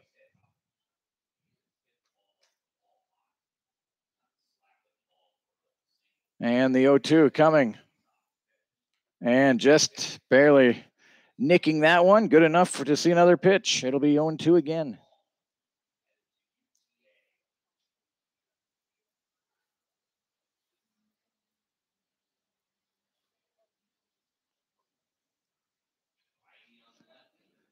Bose has his sign from Aaron Mack. And the pitch. And that's hit right at Maddox Solomon. He'll walk over to first. That'll be a double play. Paul hit it well, but right at Solomon. And it's a room service double play for El Dorado. 1 run does score in the inning. It's time to stretch in El Dorado. 8-4 BeeJays.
Well, the El Dorado Broncos look to go to work here on a 4-run deficit. 2, 3, and 4 coming up this inning for El Dorado, and Jarrett Coyne will lead it off.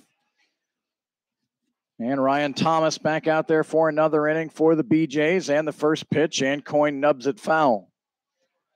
8-4 in favor of Liberal here in the bottom of the 7th inning. A little Sweet Caroline just played for the 7th inning stretch. 1 ball and 1 strike.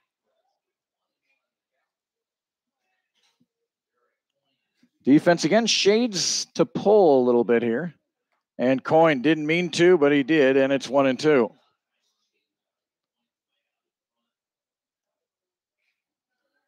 So 1 ball and 2 strikes. And the curveball stays upstairs, 2-2.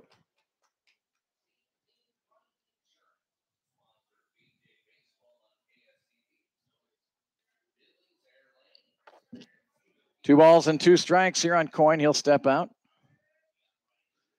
We don't see that much from Jarrett. He's always anxious and ready to go.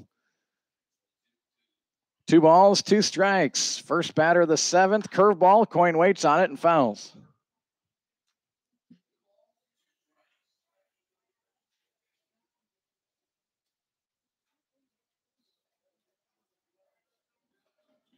Here comes another 2-2 and a swing and a miss. Looked like a changeup, and Coyne is out.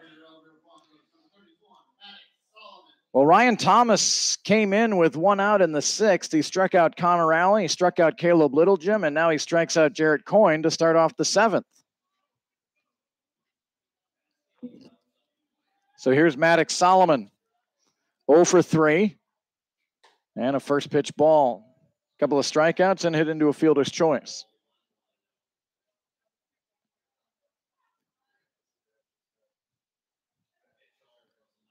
And a swing and a miss.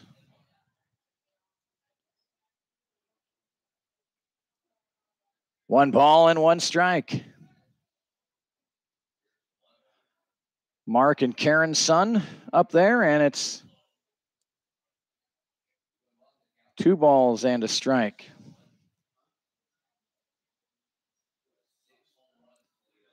And Solomon puts a charge in it out to center field. Clint Allen going back, still going back at the wall and gone. Maddox Solomon, a home run to straight away center field. That does not happen that often. 7th home run of the summer for Maddox Solomon.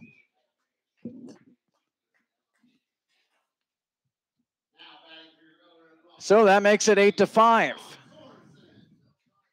Again, a big run by Liberal in the top half. El Dorado answers, but still down 3.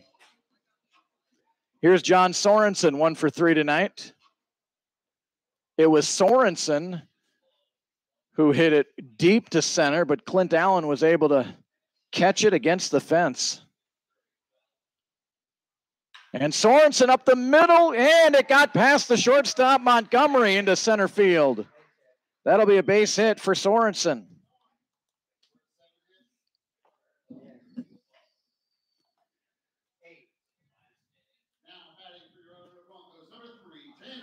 So here's Tanner Sheets. And again, really, the last 3 innings, we've seen the Broncos hit the ball hard. Getting a little something to show for it now. Caravala, a 2-run homer in the 6th. Solomon to straightaway center field, and that was a sharp single by Sorensen. In the turf, low to Tanner Sheets. He walked and scored in the 2nd, singled in a run in the 3rd, and hit into a fielder's choice in the 5th. So officially 1 for 2. And Sheets out in front, and it's 1-1.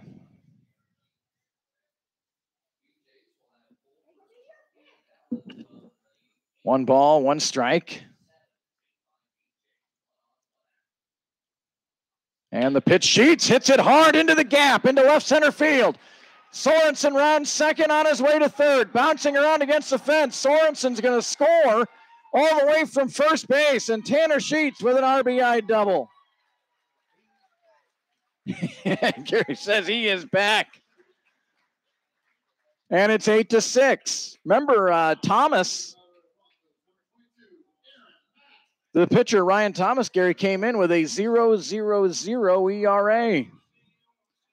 He's given up 2. Struck out the first 3 hitters he faced, but now a homer, a single, and a double. And El Dorado continues to claw. 8-6 our score. Beautiful curveball in there for a strike to Aaron Mack.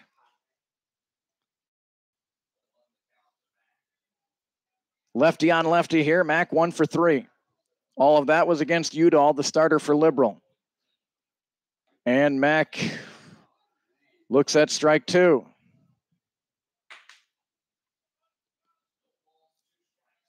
Tanner Sheets had a bluff out at second, and then when he saw the curve come in there, I think he kicked the base thinking, I probably could have made that. A little tougher to steal third with a left-handed batter up there. Here's the 0-2.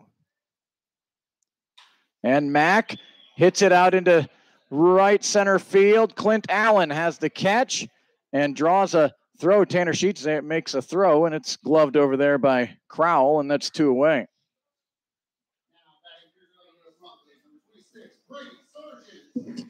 So Brady Sargent stands in.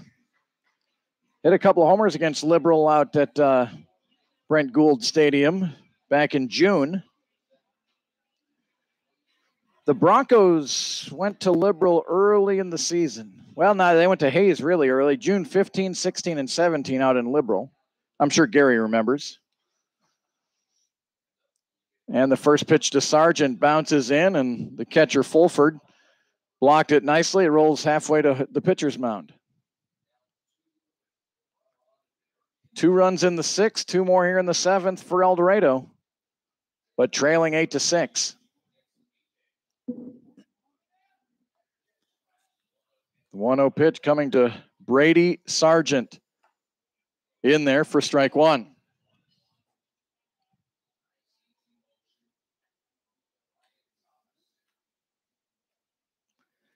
Nine hits now for El Dorado. Liberal with 9 hits.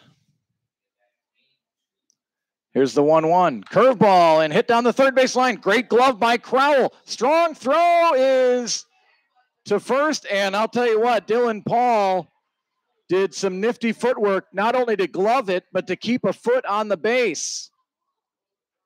Brady Sargent saw it a different way, but it's the umpire's call that matters.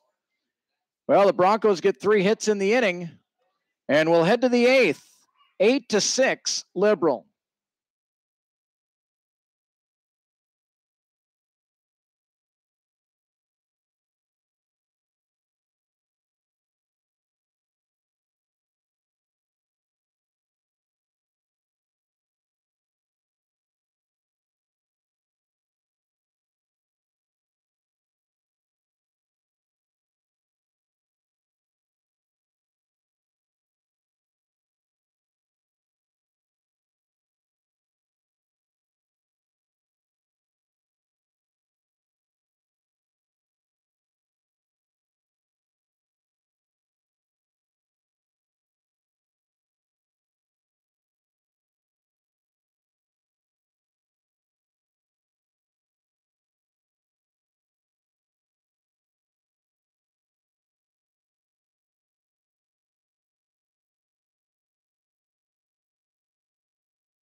New pitcher for El Dorado. Ben Smith comes in. Matt Bose goes 2 innings. Gave up 2 runs. He walked 3 and struck out 2. So Ben Smith comes in an 8-6 lead here for the BeeJays. And the first pitch, and that one's a broken bat out to second base. Tanner Sheets has it. 1 pitch, 1 out. 1 away, and that'll bring up Jonathan Tapia.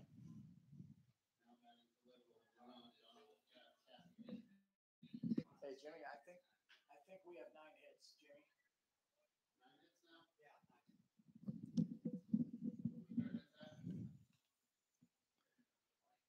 Jonathan Tapia is 0 for 2.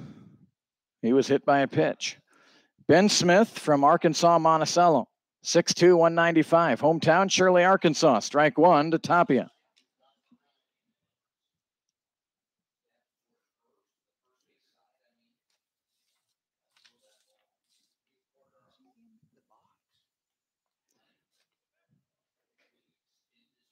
I'll tell you what, here, Tapia drills one out to left field, but it's caught out there by Caravala. This time of night, balls to left field sometimes can be an adventure. Caravala saw it good all the way. Gary and I were looking at Tapia's feet. His front of his foot was out of the box on the inside corner. I don't know what the rule is. Does your whole foot have to be? I would think your whole, I don't know. And the first pitch from Smith, high, ball 1.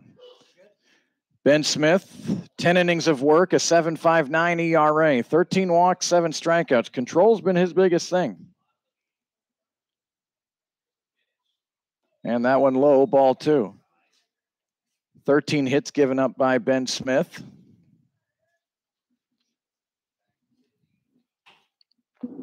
Two balls and no strikes. 2 away for Liberal here in the 8th. 8-6 BeeJays. And this one's hit in the hole. Solomon gloves it, throws over to Smith covering, and they get the out. A 1-2-3 inning for Ben Smith. A quick top of the 8th. The El Dorado Broncos coming up, down 8-6 here on YouTube.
Well, the Broncos scored 2 in the 6th, 2 more in the 7th, still trail by 2 as we head to the 8th. And it's Pete Caravala leading it off. He got a 2-run home run his last time up.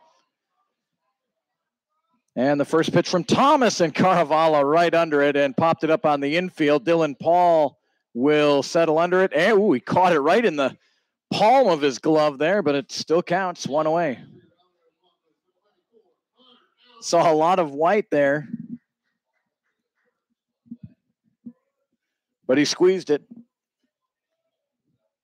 So 1 away, and here's Connor Allen. Connor Allen was the first batter that Ryan Thomas faced, and he struck him out. That went inside, ball 1.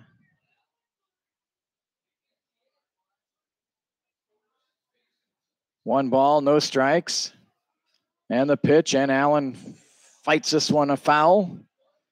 And it's 1 ball and 1 strike.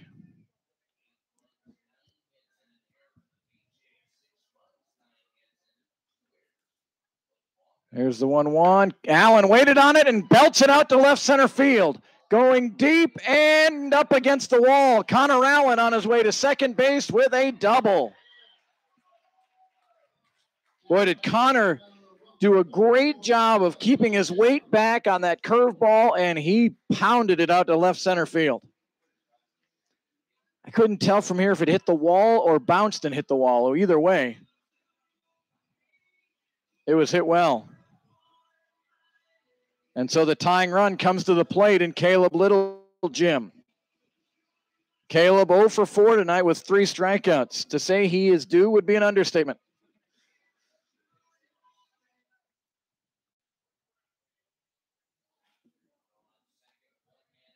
Two doubles and a triple this summer for Caleb. And that one in the turf, and Connor Allen will get a free base on a wild pitch. Not much Fulford could do there. He did his best to try to stay in front of it, but boy, that thing, it hit the turf and spun and ricocheted right off his chest. So Little Jim now with an RBI opportunity. The pitch and hit out to center field. Clint Allen is going to catch it. Connor Allen tagging, and here comes the throw. Connor Allen is safe. So a sacrifice fly for Caleb Little Jim.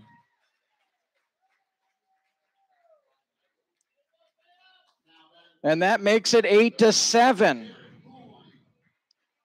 So a game that was once 7-2 Liberal in the 6th is 8-7 here in the 8th. And here's Jarrett Coyne. Coyne's 2 for 4 tonight and hits one into right field, a base hit. First pitch swinging, Jarrett Coyne. And here comes Maddox Solomon, who hit it to the deepest part of the yard and homered his last time. He's 1 for 4, 7 home runs this summer. He leads El Dorado in RBIs, now with 27. And the first pitch to Thomas, a beauty in there for strike 1. And Ryan Thomas didn't want to fall behind to Maddox Solomon. He gets out in front. No balls and 1 strike.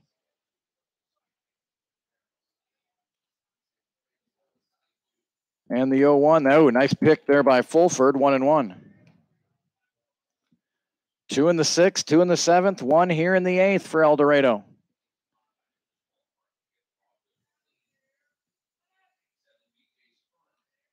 And the pitch from Thomas, and hit hard out to left field, but he didn't get all of it. Coming up, and a catch, and no, he dropped it in foul territory. That one really hooked. Off the bat, that looked really good. Sliding attempt by Simon out and left in foul territory. And Maddox Solomon will get another swing at it. 1 ball and 2 strikes.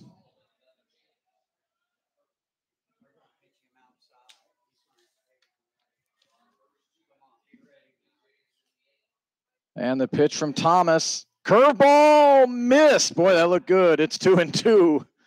Must have been high. It had the plate. 2 balls, 2 strikes. And a throw over to first. Jarrett Coyne's going to play it safe there. Doesn't have a very big lead. Coyne, by the way, now 3 for 5 tonight.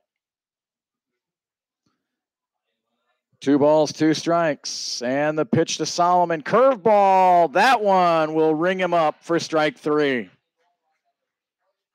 So the Broncos draw closer. 1 run, 2 hits, 1 left. We go to the 9th, 8-7 Liberal.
And welcome back here to McDonald Stadium. New pitcher for El Dorado. It's Michael Cheney.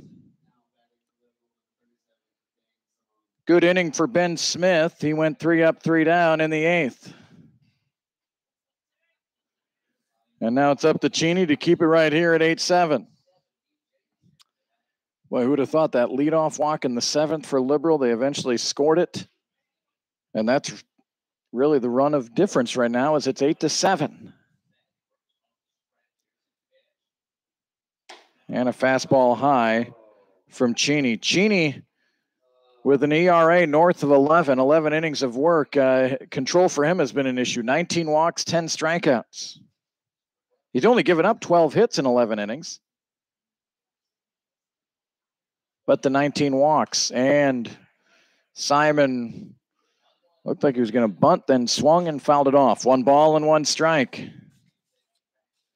Michael Cheney from Plano, Texas, goes to Arkansas Monticello along with Ben Smith.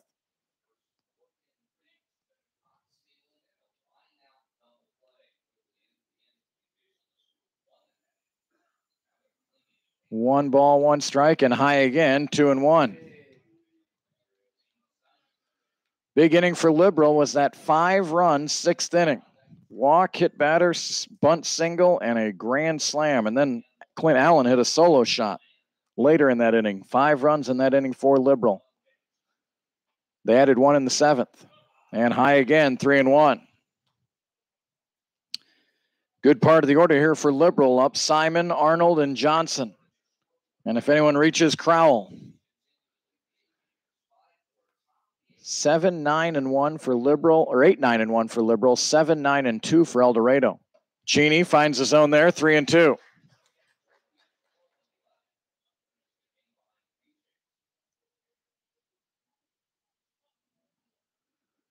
So 3 balls and 2 strikes. The payoff pitch coming to Dane Simon, the left fielder for Liberal.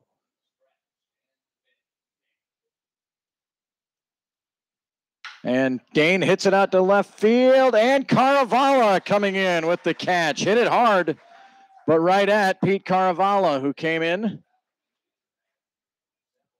to make the catch, and a big first out for the Broncos here in the 9th. Here comes Sean Arnold. Sean Arnold has walked his last 2 times up. He's 1 for 2 tonight with a single and a run scored.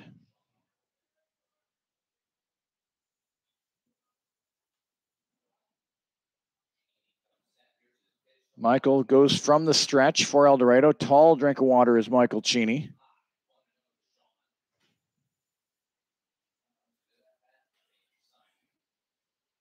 One ball and no strikes to Sean Arnold.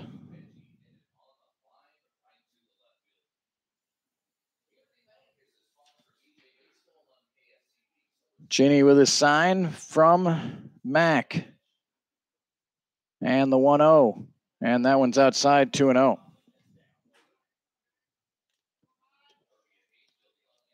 Another week's worth of home games for El Dorado. They were home Tuesday, Wednesday, doubleheader Thursday. Friday, Saturday, Sunday, the Larks were here. Liberals here tonight, tomorrow, and Wednesday. A much-needed day off Thursday. And then Oklahoma City returns Friday, Saturday, and Sunday. Here's a 2-0. Inside, 3-0. And again, on your Broncos schedule at ElDoradoBroncos.org, it says for July 16th, an exhibition game. That is not going to happen. That'll be a day off. Here comes a 3-0, and that's low, ball 4. A 4-pitch walk. Arnold, he's walked 3 times tonight.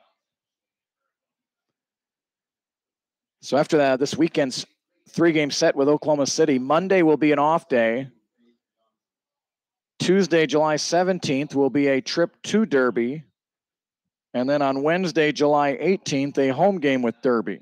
Then another day off, or no, check that, not a day off. Then after that home game with Derby, Gary and the crew will load the bus for 4 games in Dodge City. A pinch runner over at first base.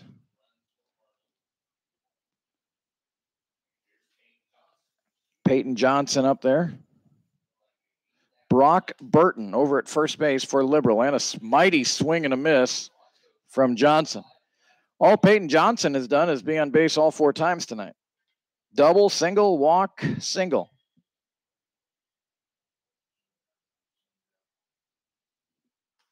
Brock Burton, the runner at first, is out of Phoenix, Arizona, goes to Grand Canyon University.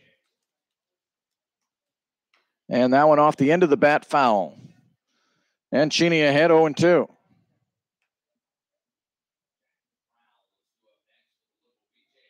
Eight, 7 Liberal here in the top of the 9th inning. 2 teams that are separated by 1 game in the standings, and here they are separated by 1 run on this first of 3 from El Dorado. 0-2 pitch, and just off the plate, 1-2. Good 0-2 pitch there, made Johnson think for a moment, but it was off the plate, 1-2. Johnson has scored twice tonight for Liberal.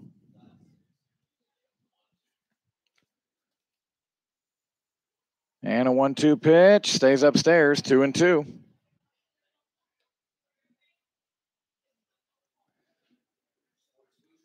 Terrific win again last night for El Dorado, 9-4. Fell behind 4-0 to the super white-hot Hayes Larks. And then Gabe Littlejim shut him down the rest of the way, and the Bronco offense got going.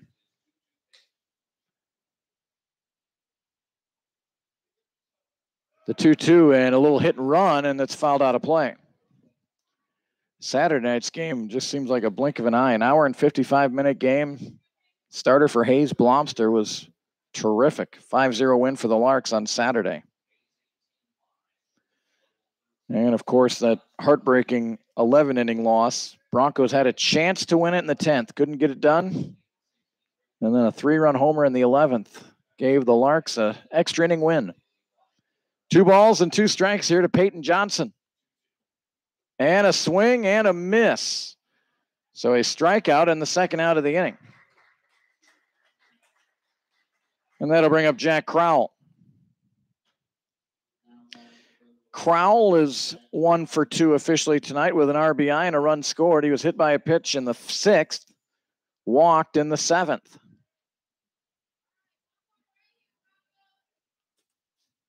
When El Dorado comes up in the bottom of the 9th, it'll be Sorensen, Sheets, and Mack, 4, 5, and 6. Pitch low from Cheney, 1-0. Cheney trying to keep it here at 8-7 and give the 4, 5, 6 hitters a chance. And for tonight, El Dorado's 4, 5, 6 hitters are 5 for 12. Here comes a 1-0, and that's fouled out of play, 1-1. We're back here tomorrow night, 7 o'clock start here on YouTube. Hope you'll be joining us. A lot of folks watching tonight. Nice to have you tuned in. Hope you're enjoying the broadcast. Thanks again to Rick Allen for being kind of a technical supervisor, helping out folks that might have a blurry screen. Rick knows all the answers. 1 ball and 1 strike. The pitch. Hit up the middle. Littlejim is there, and he'll take it himself for the 3rd out. So a good inning for Michael Cheney. And we head to the 9th inning. Liberal 8, El Dorado 7.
Well, we go to the bottom of the ninth inning. A one-run game, 8-7 Liberal.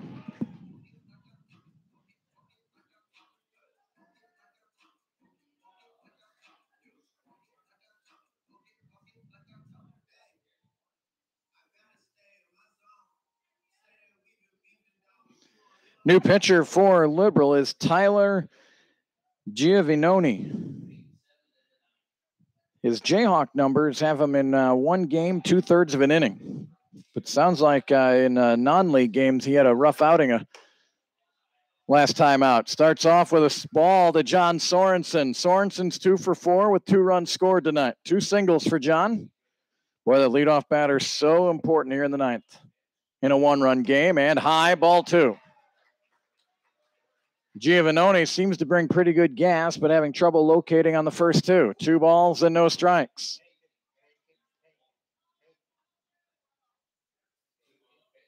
Here comes a 2-0. High, ball 3.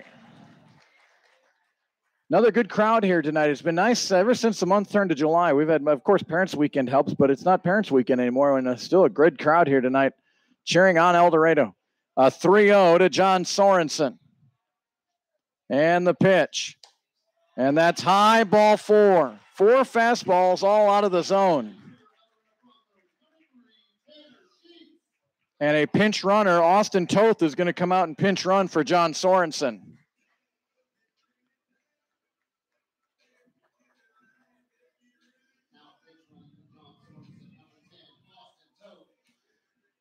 So Toth over to first base for El Dorado. Toth is 6 for 7 on steals tonight, or for the season. Tanner Sheets stands in, and Tanner is 2 for 3 tonight. He doubled in a run his last time up. And the first pitch is inside, ball 1. Tanner walked in the second, singled in a run in the third, and doubled in a run in the 7th. 2 RBIs, 2 for 3 for Tanner Sheets. Toth with a good lead off of first. And the 1-0. Low. Nice stop by Fulford. 2-0. That's 6 in a row out of the zone. And Giovinone steps off the mound and tries to gather himself here. 8-9-1 for Liberal. 7-9-2 for El Dorado. Aaron Mack waiting on deck for El Dorado. 2 balls and no strikes to Sheets. And the pitch. Outside, ball 3. Gary, I know we can't always tell, but it looks like it's been all fastballs to this point, and none of them have been able to go across the plate. Now, Tapia will come in and try to settle down his pitcher a little bit, the second baseman. Pat him on the backside, encouraging. The release point, yeah, it's all over the place, isn't it? You sound like Daniel Nelson. 3 balls and no strikes to Sheets, who represents the winning run. And a 3-0, and that one's piped in there. Tanner taking all the way.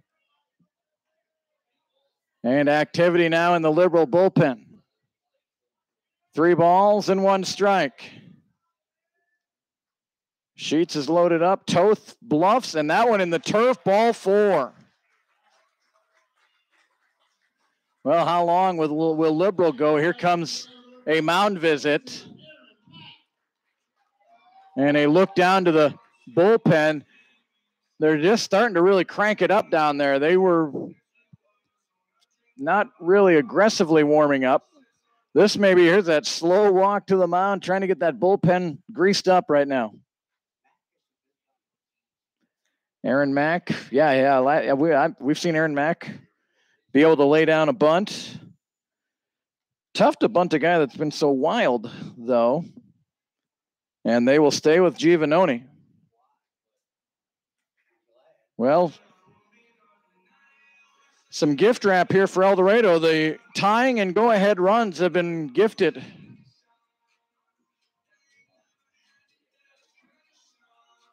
Not sure what the home plate umpire is saying to the Liberal manager, but Here's Aaron Mack. 1 for 4 tonight. Third baseman Crowell is playing back. A bunt that way could be trouble. Mack squares, puts down a bunt, and it stays foul. Mack banging his bat there. He knew he had a pitch to bunt there and just didn't get it down. So it's 0-1. Yep.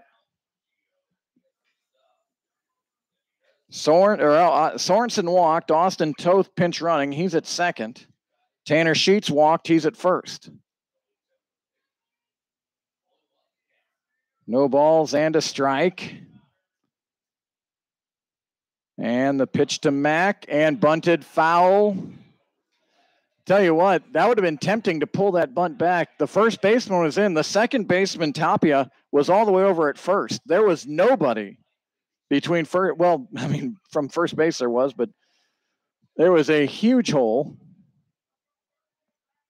So now Liberal will go back to regular defense. No balls and 2 strikes on Aaron Mack. Unable to get the bunt down. See if he can get out of this hole. And the pitch, and a swing and a miss, strike 3. So 1 away. And here comes the Sarge.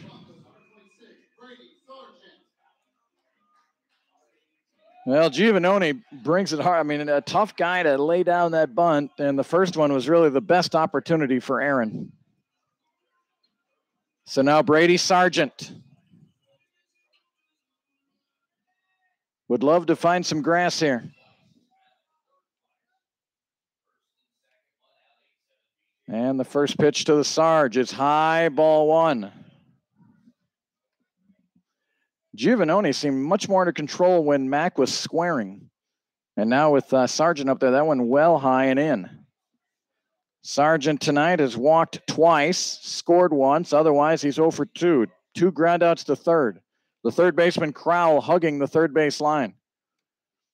And the 1-0. High, ball 2.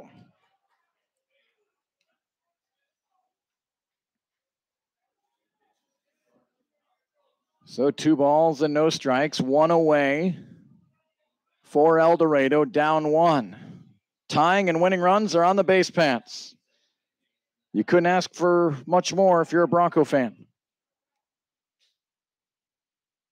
And the 2-0.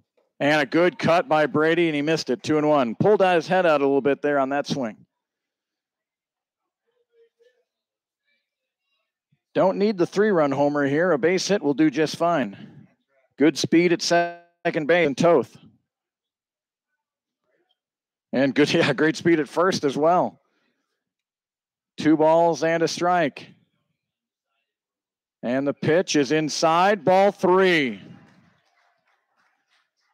Well, Brady Sargent should be licking his chops here. A 3-1 count. Giovannone certainly doesn't want to walk him. Second baseman Tapia trying to keep Toth close. That opens up a hole on the right side. Here comes a 3-1 pitch. And Sargent fouled that one off. It wasn't quite in the location he was hoping for. So a really big 3-2 pitch coming up here. Pete Caravallo waiting on deck. How big is this pitch? Do you have the bases loaded? Do you have a hit, or are there 2 away?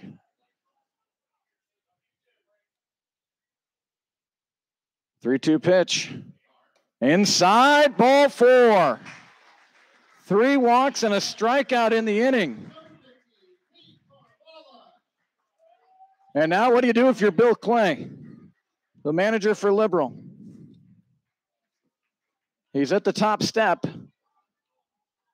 And now a mound visit from the catcher and the second baseman. But I'll bet this is just to stall a little bit and give the bullpen a few more moments to get ready. Tying run at third, winning run at second with 1 out.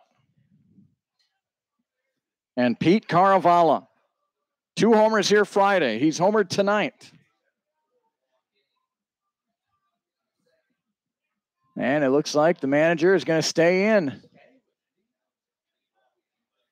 Remember, in the second inning, there was 4 walks that scored a run for El Dorado. 3 walks here in the 9th. And the first pitch, and Caravala swinging, saw something he liked, but he missed it. 0-1. Again, tempting to really swing with all your might, but you just need to put one at base hit here, wins the game for El Dorado. Tanner Sheets at second. Toth at third. And the 0-1. And a swing and a miss, strike two. Well, how about Giovannone? 3 walks, really out of control. And now he comes up and throws 2 past Pete Caravala. No balls, 2 strikes.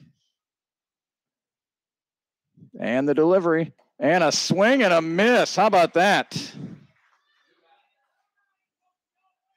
Giovannone came back strong there. Nothing fancy, though. That was 3 fastballs. Well, we can't go much further. Bases loaded, 2 outs. 1-run lead for Liberal, and here's Connor Allen, who doubled his last time. A single will do just fine for El Dorado.